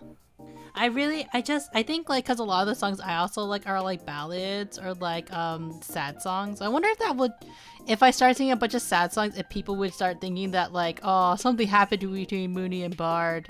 Now that I think about it. I don't know. Like, I'm not sure if anybody else feels this way. It's not because like I am emo when I'm like, this song speaks to me. I just think that like a lot of sad songs are just really catchy, and I just really enjoy listening to the sad songs because well, I mean, that's a lie. There are some times where I listen to sad. I have experienced the whole breakup sad songs era, if that makes sense. I've experienced it with like with K-pop because like this is back when I lived in Korea. But like when I got broken up with, like I listened to like this kind of like bittersweet kind of like romance songs. I think a lot. They also hit different. It feels like when it can hit somewhere deeper with a song that's happy. Yeah. Like when I listen to like I'm not sure if you got if you listen to K-pop, you probably know who this artist is. Like I really like listening to IU. I know one of my friends also at the time quite enjoyed her music. I don't think she listens to her anymore. But like IU has like, she has such a good voice, and like I think the way she conveys some of her songs, like it's not always like K-pop, right, necessarily, but she has like very emotional songs. And there was one song that I was kind of like really related to in the sense of like kind of like, well, it's kind of like it was a breakup song ultimately, and I was like, oh no, is this how people feel when they listen to breakup songs? Can't remember what the song is called anymore. I probably can look it up right now. I'll look it up now, I guess. What was it called?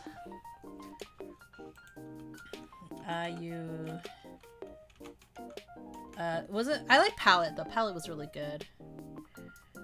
God.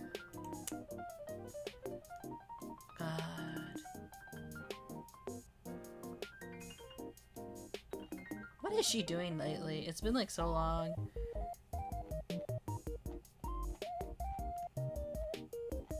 I haven't like listened to all of her songs because it's been so long since I actually like listened to her works.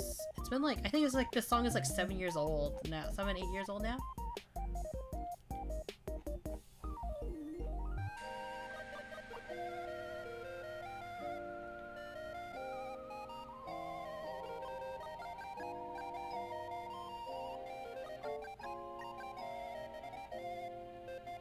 It's not Palette. Palette's really good though.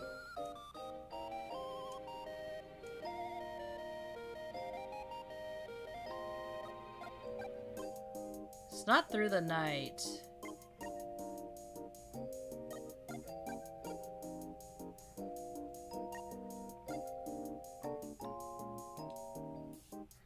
Is it Can't Love You Anymore? Was it?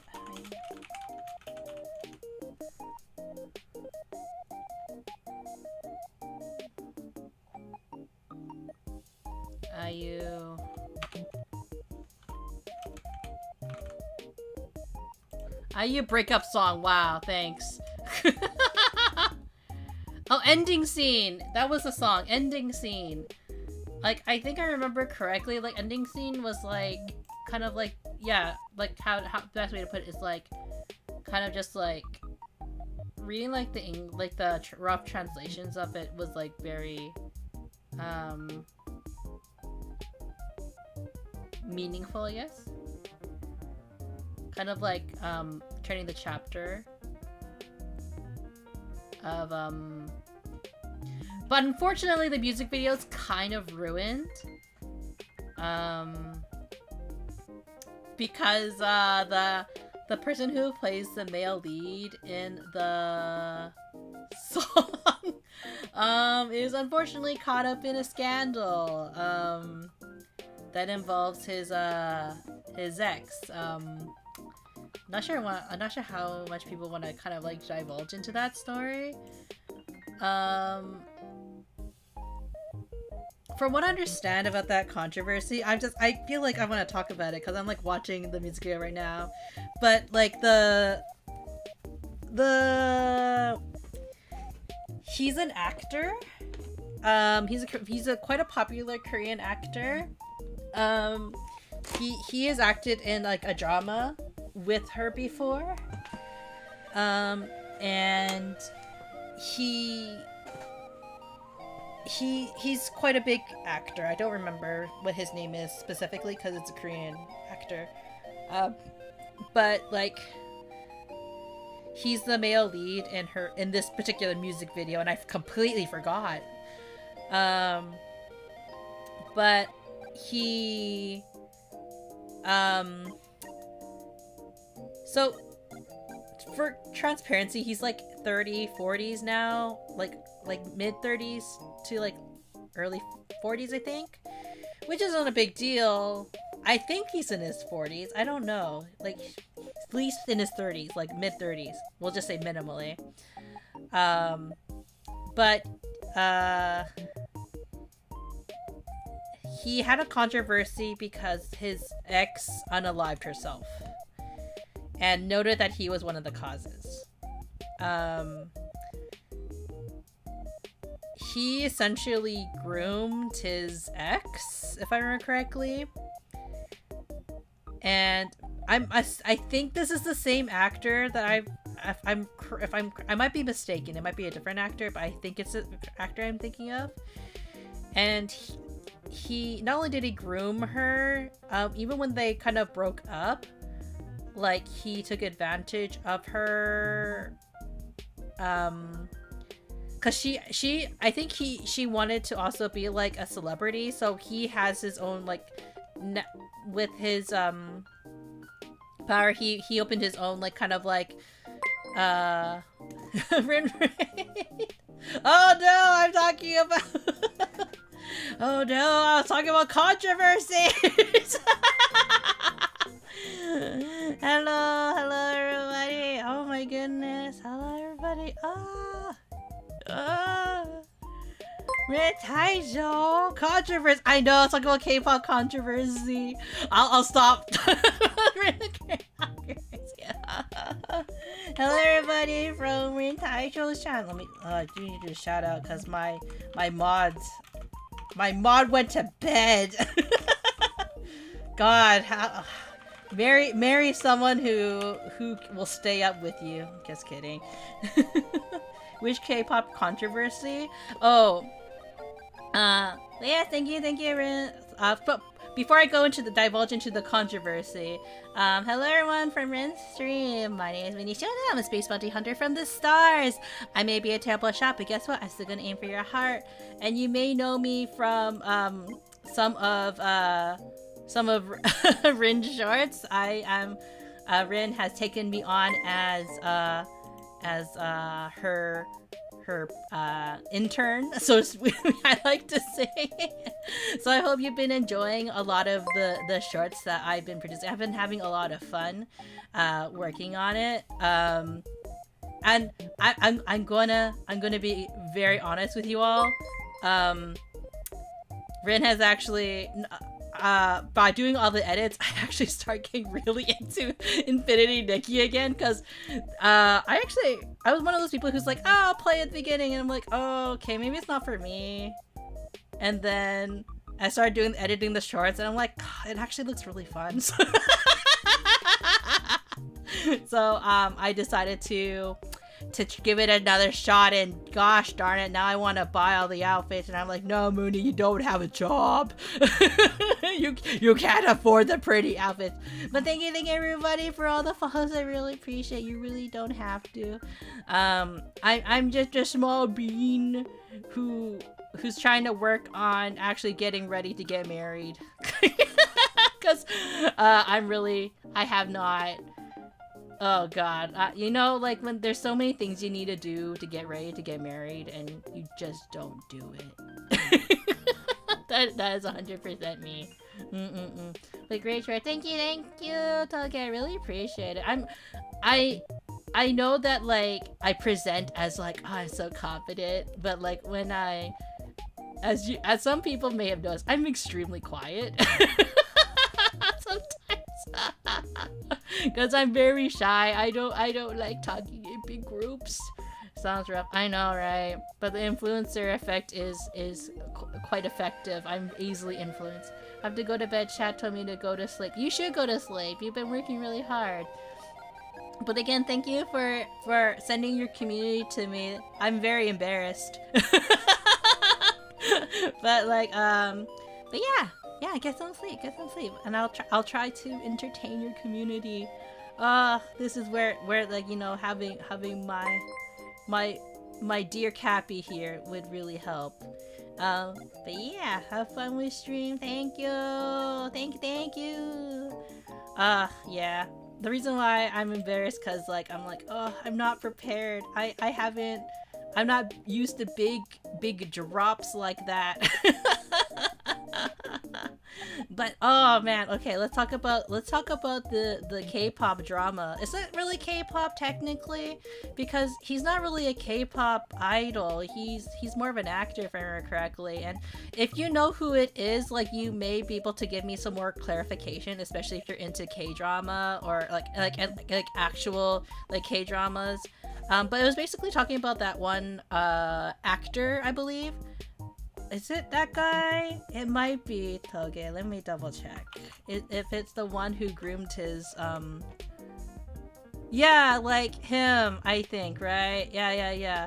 Like, oh, he's 37. Okay. Yeah, I was talking about that because, like, I was watching, I was talking about how I never really understood what it's like to listen to sad, dramatic breakup songs until I got broken up with in, like, when I used to date somebody, and I listened to an IU song which was Ending Scene, and I really related to that song, and I'm like, oh wait, this actor's in it.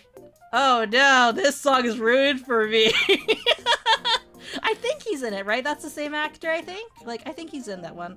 Yeah, I think he's in that. He's the male lead for that music video, if I remember correctly.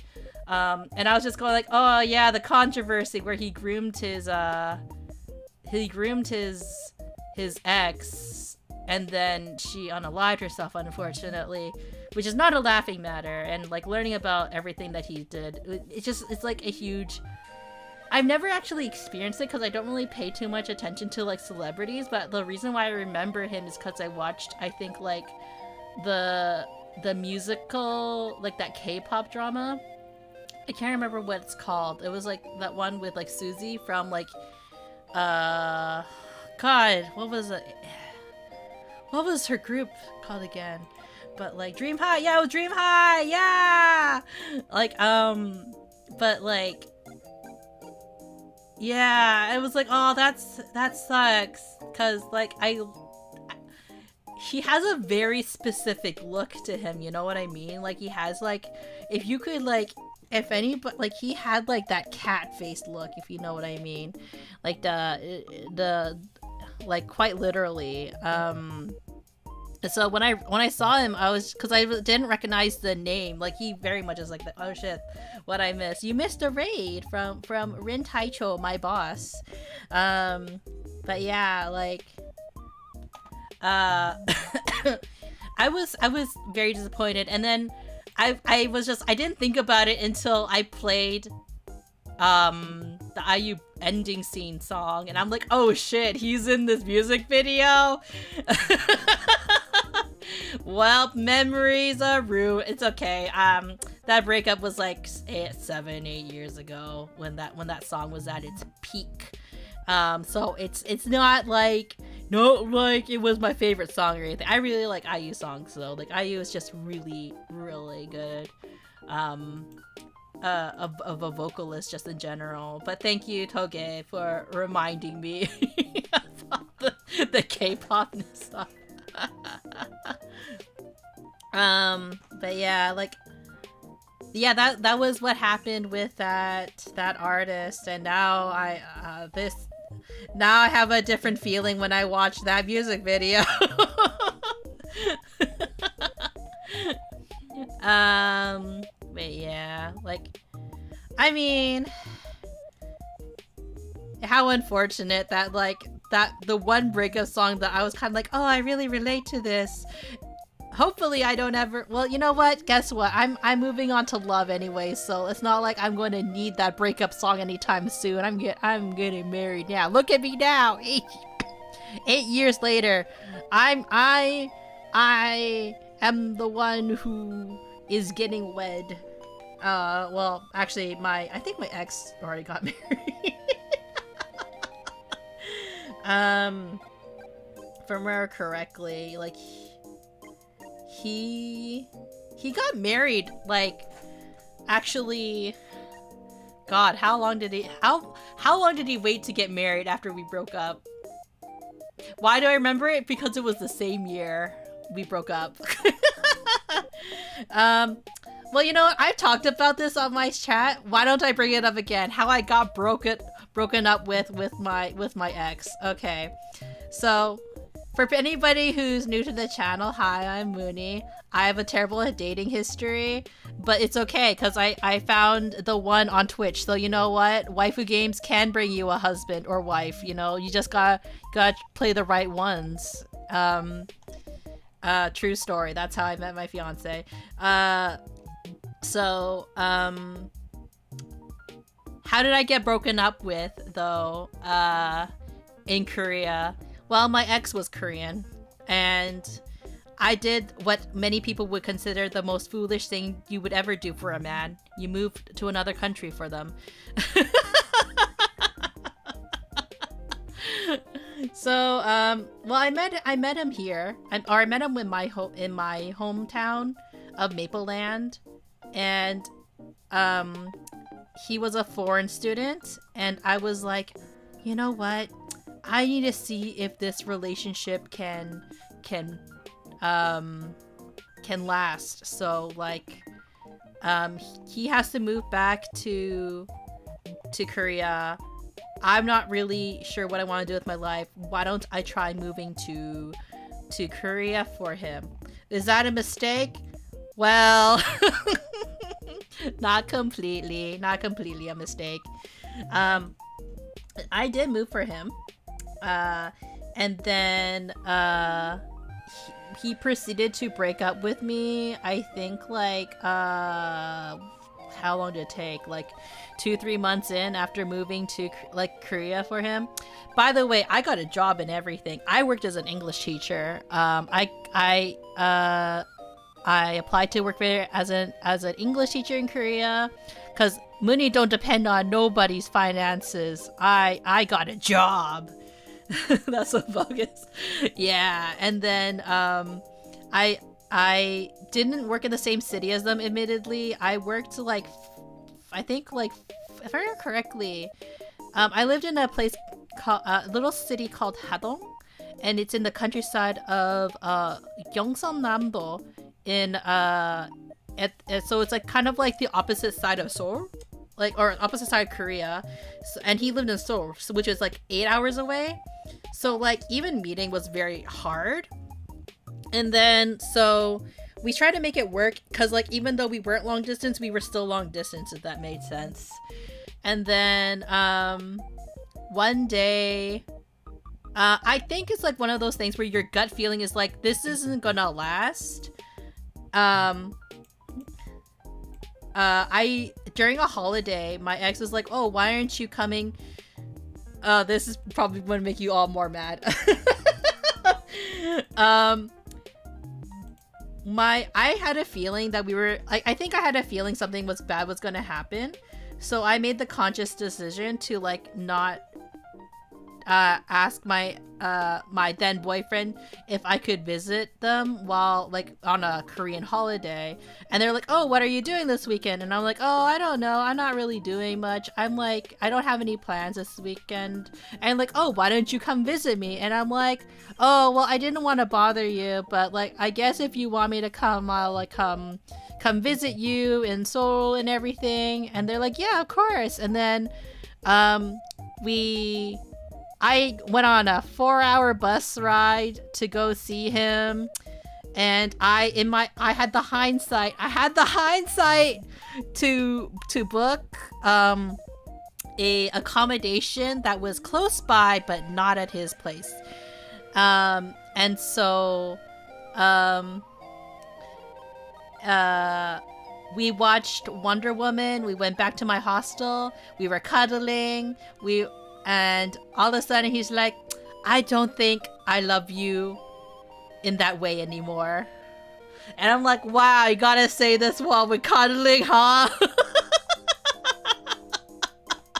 3 months in, oh my god, I know.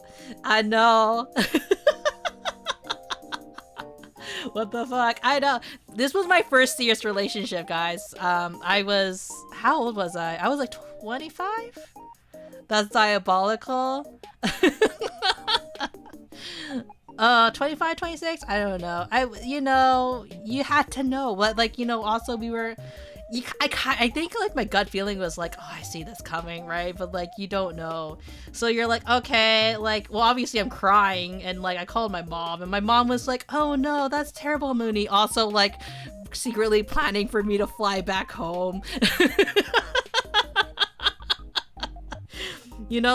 Moms, they're like, my poor daughter also. I soon learned that everybody in my family, not my family, a lot of my friends also did not like it. But when your friends are like, oh, we don't like this guy, but we also don't want to tell them that we don't like them. That was my friend group, and and I don't blame them for that at all. But yeah, so that happened, and then you're probably thinking well, Munii, what you said earlier that about the whole marriage thing, that your ex got married soon after.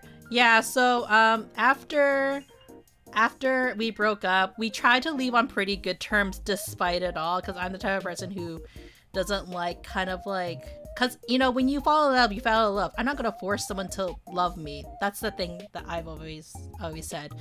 And I'm going to say this right now. I'm going to assume they did not cheat on me. Take that at what you will. But they announced they were getting married. Let's say we broke up in May. Let me think. I flew to Korea in February, March, April, May. Yeah, we'll say May. I broke up in May or April. We'll put a pin in that. All of a sudden, because we're still Facebook friends, I see a not notification, but a status change that my ex suddenly got married, in November or something. I'm like, that's very strange that my ex is getting married so soon. And my response to that was congratulations. I hope that, and I was very genuine about this, I hope that you treat her very well, because it's not the girl's fault at the end of the day, right? I don't like how I drew the flower. I'll put a pin on that for now. And so I was like, oh, I hope you treat her really well, and tell her she's special and stuff like that, because I think that's something that I really kind of didn't feel in our relationship when we eventually broke up, and I had more clarity.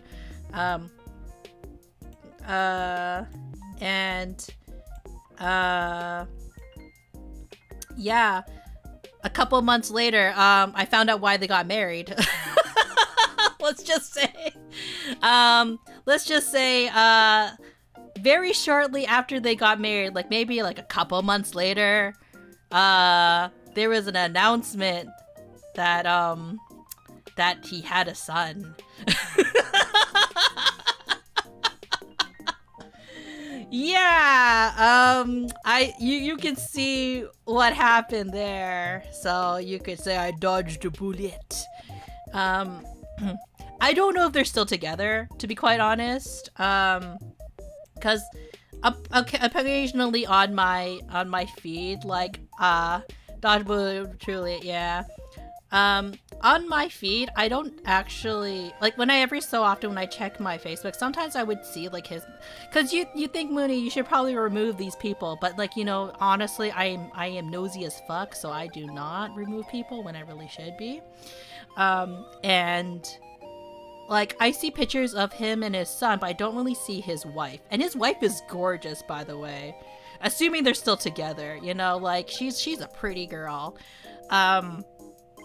Kind of sad she ended up with him in the sense of like you could have done better, but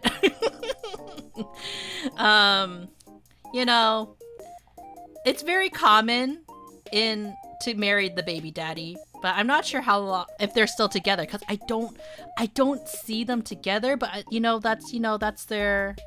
that's their own thing, but yeah, you probably think, Munii, you make such great decisions on the menu date. I mean, like, if anything, I knew that my family liked my current partner, or my fiance Bard, a lot, because Mama Munii was actually like, she never did this for any of my relationships. She actually turned to Bard and was like, "Hey Bard, so when are you gonna give me your phone number?" Because like, so she, in case she ever needed to contact him for anything, she's like, "Bard, when are you ever gonna give me your number?" And I was like, oh, Mama Munii likes this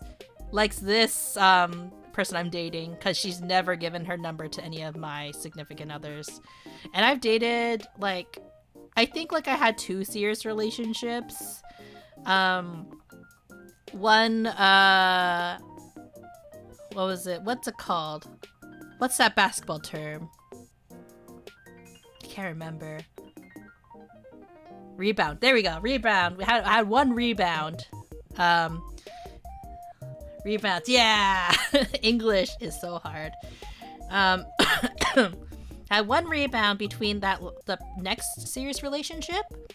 Also, the other serious relationship did not end very well, and I also moved for that guy. There is a pattern with me. Apparently, I'm a very alls in kind of person, as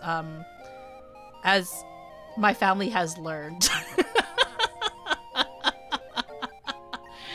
Like, do you want to hear how that one ended? Oh my gosh. I'm sure you all have interesting like breakup stories, but like this is like, I hope my misery at the time entertains you all. So this relationship that I moved for, this is back when I moved back to Canada. By the way, the reason why, I forgot to say, the only reason why I said moving to Korea was kind of worth it was because I came back with profit. And what do I mean by profit? Well, I came back with 2 stinky dogs.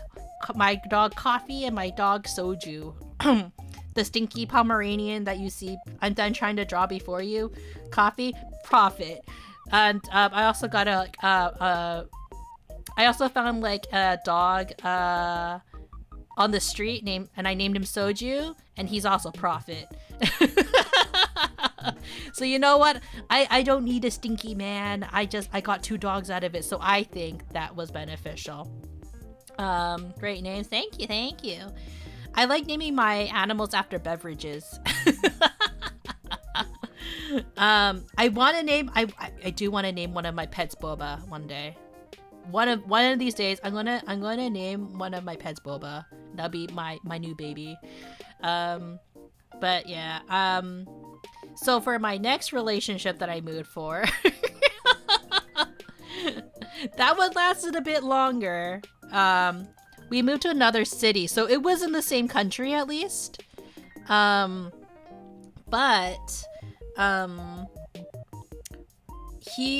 reason why we moved was because he wanted to go to law school, and me trying to be supportive.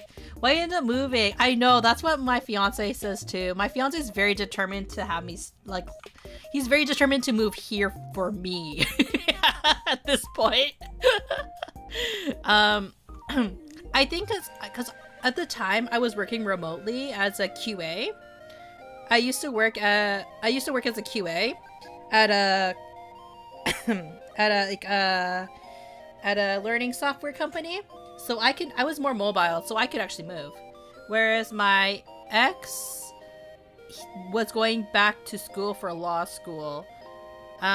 Which you could arguably say I helped them get into law school.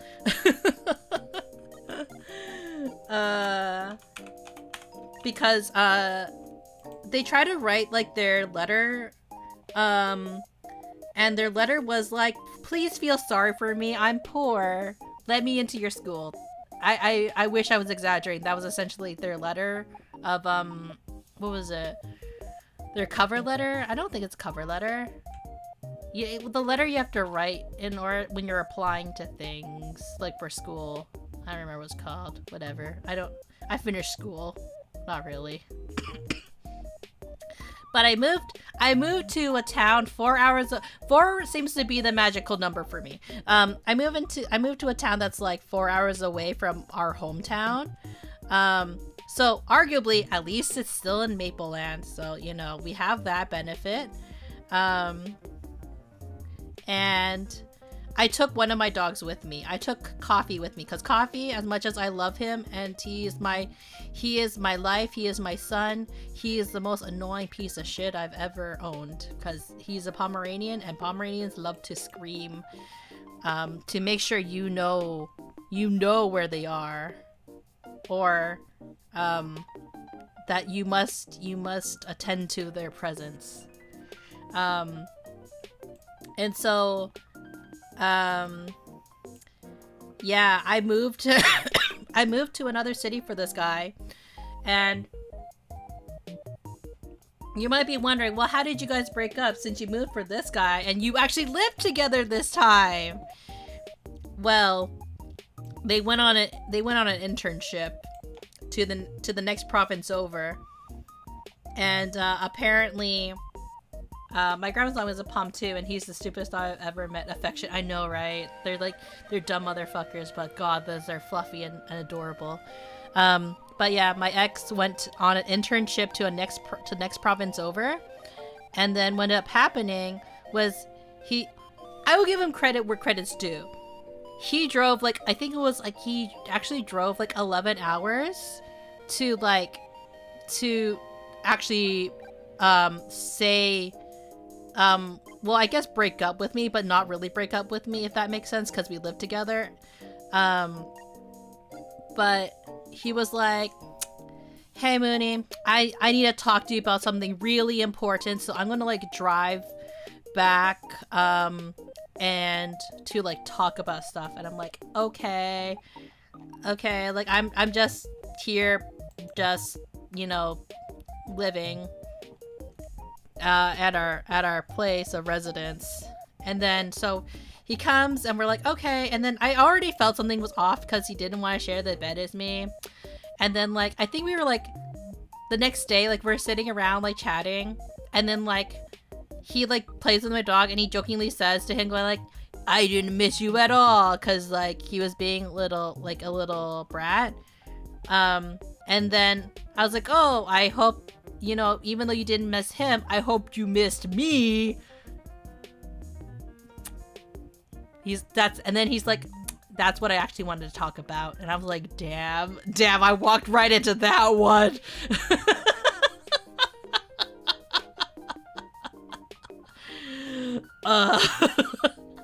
What is it with people you know, I just walk right into it, you know what I mean? First it was cuddling, and now it's oh, I hope you missed me when you were gone. I guess not. Yeah.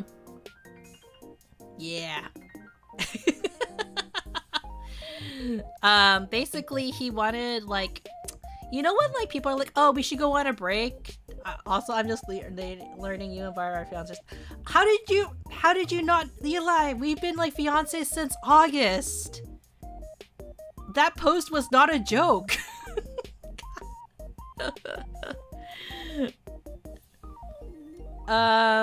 But basically how my ex put it, he was oh, well, when I go to a bar, I want to say yes if a girl hits on me, just hypothetically speaking.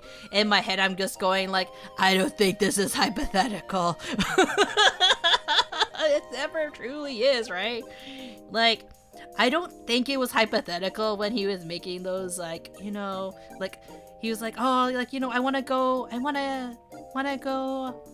out and meet people. And I'm kind of like, cool. Like, did you want, like, what are you asking for? Are you asking for, okay, I'm not proud of this. I was very desperate then. I'm like, did you need I was like, imagine me crying and being a hot mess, and I'm just going like, oh, did you need like an open relationship or something? Like what do you need, right? Because I'm in fix-it mode. I'm very much a fixer.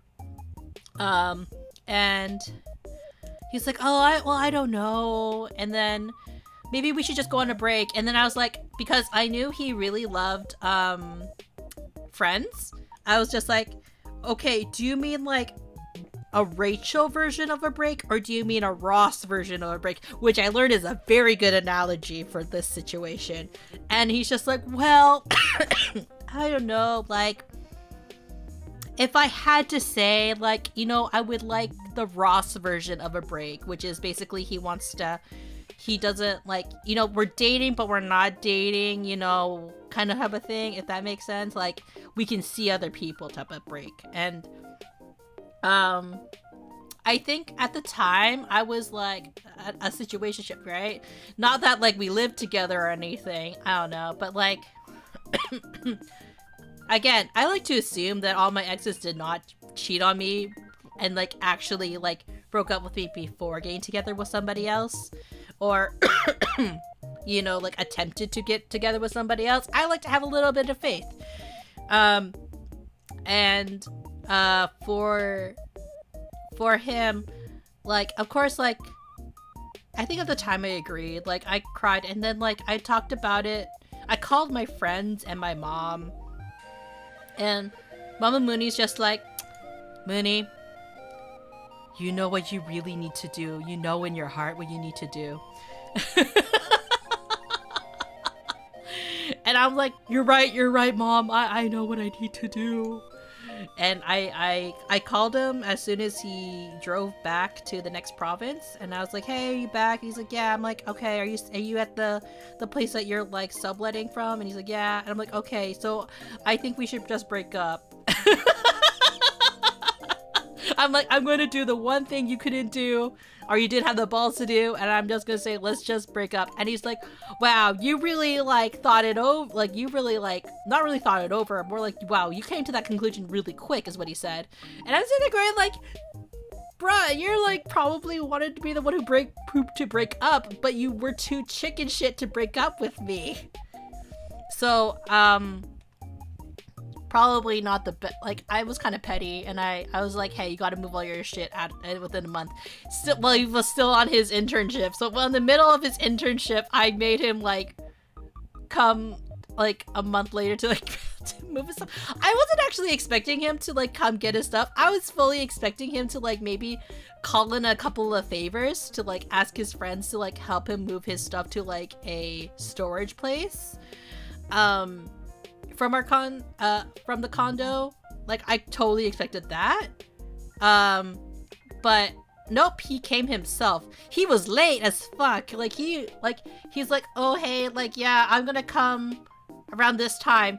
And then he comes, like, in the middle of the night. I'm like, what the fuck? Like, you didn't, like, I was, like, waiting all day for you to, like, arrive and stuff like that. He also had to pay me for my share of the car that he had bought. It was complicated. It was a huge thing. Luckily, like, my family had a spare car that I could borrow because I didn't actually have my own car at the time. So, like, I was kind of stranded in a condo for a while. Yeah, that was the time I used, the grocery delivery service because I couldn't really leave my Pomeranian at home alone because he already gets anxiety, like separation anxiety. As I've learned, actually Bard looked it up, but apparently Pomeranians are so attached to their owners that they get separation anxiety. So that's fun to deal with sometimes. Like, as much as I love coffee, yeah, that's his little It's a little situation. um, but yeah, now I have since learned. I've learned to pick better men, and the best way to pick better men was apparently through a gacha game. Well, Bard's not here, but usually I have like a capybara who joins me on my stream, and that's Bard. That's my fiance. Bard and I met on Twitch actually. It's like almost 2 years ago now. After my rebound. The rebound didn't last very long. But we met because Nikkei had released their PC port, and I was like, hell yeah. They're doing like a Twitch drop, what was it called? Twitch drop thing. I'm gonna get all the stuff so I can make my Nikkeis more powerful, because you know who won't abandon me in relationships? Waifus. Waifus will never abandon me, and like, you know, it's such a great idea to spend money on them. So that's how I met Bard, and we were only friends, cause I think when I first met Bard, I know Bard fully catfished me, because I was out here going like, you know what? I see all these male streamers and they stream in the waifu game. I'm gonna support a fellow female streamer. Oh look, a cute blonde anime woman. I will support her in playing the booby game. And it turned out that blonde woman was not the streamer. It was the little capybara on top of the blonde woman. And that was my dear future fiance.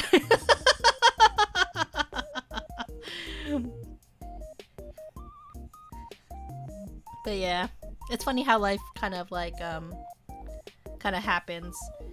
And for people who don't know, the reason why that we became friends was because it turns out that we had the same birthday. How did we find out we had the same birthday? Well, it's because the game that like Nikkei, it's actually released on my birthday. I use as one of my favorite fun facts, and now my favorite fun fact is that I share the same birthday as my fiance. We'll never forget. We'll always remember. So that's convenient. Only have to remember one day. Clickbait. Yeah, he literally. I was like, oh, cute anime girl, and it worked because like, he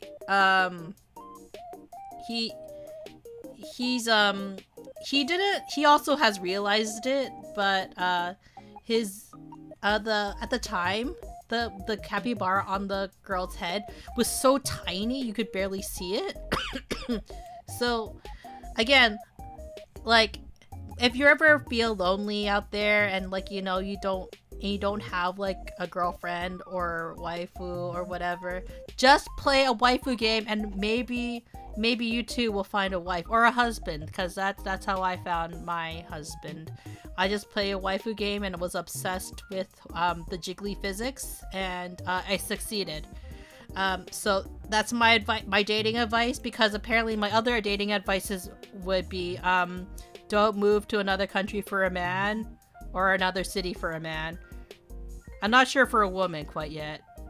I haven't had an opportunity. You know, I will say this. I didn't have the opportunity because I got into my relationship. I haven't found a woman to move for. So I can't say the same, but I can definitely say for men. Men, you don't move for men. I'm kidding. Honestly, if it's worth it, you will. If it's worth, everybody's worth like trying to move for, I think, in my opinion, right? And like, whether or not it works out, it will really reveal it to yourself soon. If you end up moving for someone, just do so with precaution. Like, this is my real advice. Don't just move thinking you can rely on somebody. Always go with a job. That's why 90 Day Fiancé, the other way around, really annoys me. Because, like, you'll watch all these, like, foreigners move to, like, another country, and they'll be like, oh, I don't have a job. Meanwhile, like, they could have easily gotten a job as, like, an English teacher for some of the cases. But goddamn, do I love that show. That show is great and fantastic content. And I actually got Bard into watching, like, 90 Day Fiancé with me. I just love trash TV so much, okay? I'm not sure if anybody else likes watching like 90 Day Fiancé as much as I do, but like I know like some of my high school friends got into it and I was like, yes, finally other people I can talk about like the absurdity of the show with, because like damn, like some of these people are like crazy.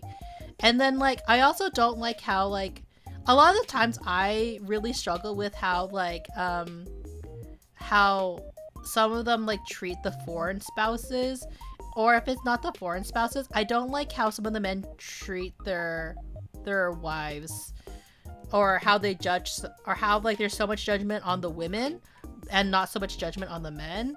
It really annoys me personally. That's like one of my pet peeves. Because like a lot of the women on the show, like the one that I really love to hate is like, and like this is the person also that like Bard loves to hate, is Gino. Well, the only 90 Day Fiancé I know is Big Ed. Oh, Big Ed is fantastically like terrible content. Like Bard hates him too, but the top people we hate in that show, I think, is like a guy. So Big Ed isn't one of them. Gino, I don't remember his last name, but his name is Gino. He's also like terrible. And then the most recent one is a guy named Lauren, who he tried to move to the Philippines to essentially escape his what feels like he's tried to escape his what was it called, the god damn it, why can't I think of words now? Child support, that's the word I'm looking for. He tried to avoid his child support by moving to the Philippines by conveniently because he's attracted to lady boys, we'll just say. And the poor transgender woman who accepted his ass, her name is his Faith, and she's so I love Faith. Faith was a great personality for the show. If only like the guy she was dating wasn't such a piece of shit, right? Like, but basically like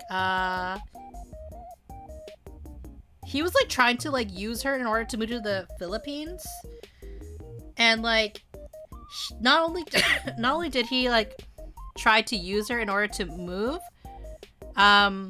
which he couldn't really do, considering you can't, unfortunately, in the Philippines, they don't recognize transgenderism. So he couldn't actually legally get married to Faith. But he was like, "Oh, you want a great idea? What if I married your mom? And then like I can like, that's how I can immigrate to the Philippines that way." Huh? I know, right? He actually used it as a suggestion, like, "Hey babe, like, you know how we can't get married because you're transgender? How about I marry your mom?" Even the mom was like, "Excuse me?" I was very mad at one of Faith's sisters, because Faith has a transgender sister as well. And when Faith was going over all the things, okay, chat, you don't understand about Lord, okay? Like, so, not only did he was like suggest marrying Faith's mother, in order for him to immigrate to the Philippines, he also was like, by the way, like, he didn't tell her he was sleeping with like other people while in the States. And he was all like, "She had to have known I was sleeping with other people." And she's like going like, "No, I thought we were like together." And he's like, "We were, but like, you know."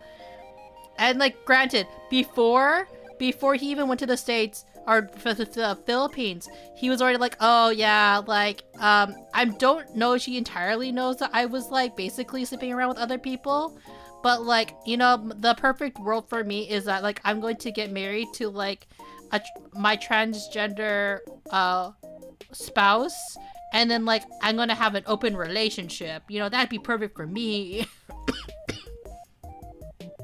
So when Lauren told her, told him, oh no, wait, who was I saying? No, when Lauren told told Faith that he was cheating or basically like sleeping around still, she was so heartbroken, and I was just like, oh my god. And then like when you're sitting there going, okay, Faith, this is your time, girl.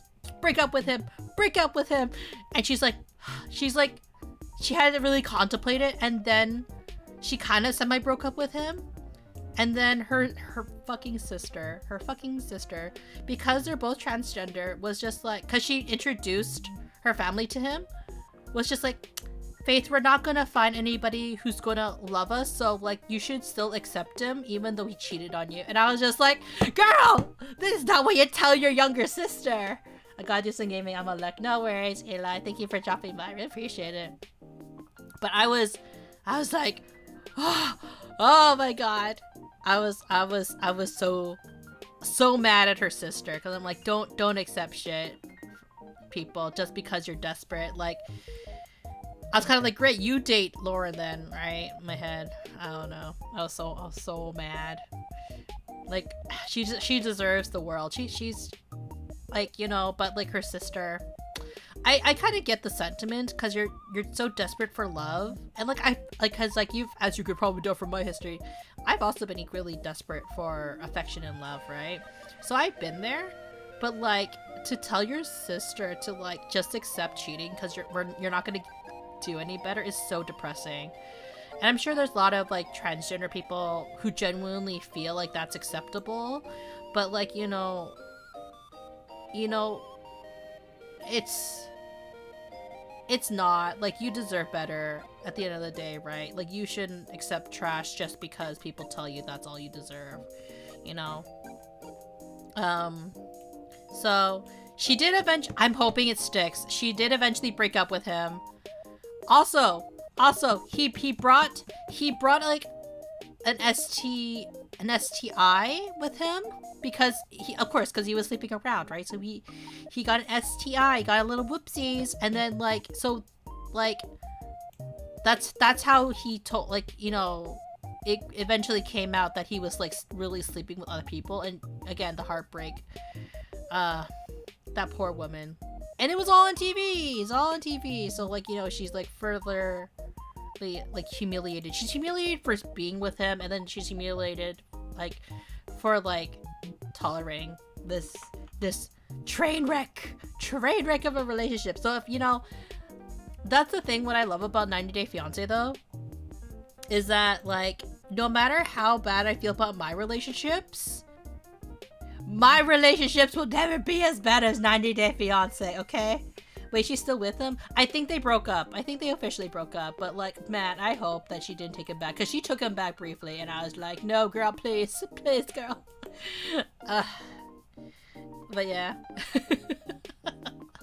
But, yeah, Lauren is, like, on the top of the shit list. Because for the longest time, it was Big Ed and Gino. Because for Gino, he got married to a girl named Jasmine. And Jasmine's from... where is she? She's from Panama, and how they met was he met her. I think I'm pretty much done for drawing, by the way, so I'm just gonna save this, and I'm gonna switch to the chatting screen just so I can talk about 90 Day Fiancé, because you guys need to know about Gino and his dumbassery.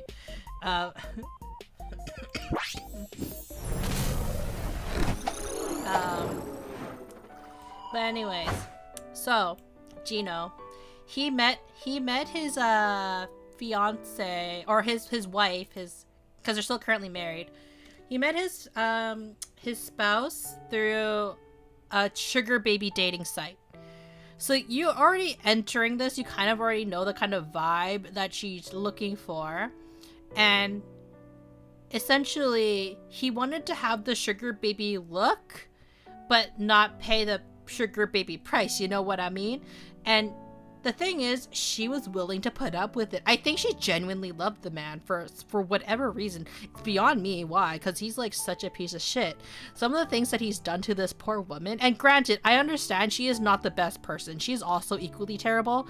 But the thing is, he's such a miserable person to be with that I feel bad for her, okay? Now, again, going back to it, she is 100% went into it initially to be a gold digger, and she is trying to take advantage of him to a certain extent. I completely agree.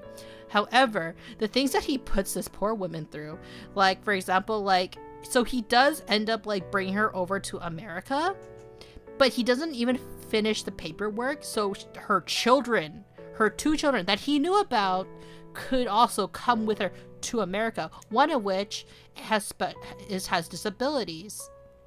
I'm not sure if they're, I don't think they've immigrated to America still since, but like, what do you mean that you filed the paperwork to bring your fiance over but not her children, right? Like, and then he has the nerve, because they had a situation where she kind of did pressure him. She did pressure him into going into an open relationship. And he's like, oh, like, she's such a terrible mother because, like, look at her getting pregnant with her, like, with a 3rd child and, like, not take care of her children. And I'm sitting there going, like, the 2 children that you didn't even fill out the paperwork for, Gino? Because, like, motherfucker, she can't do that.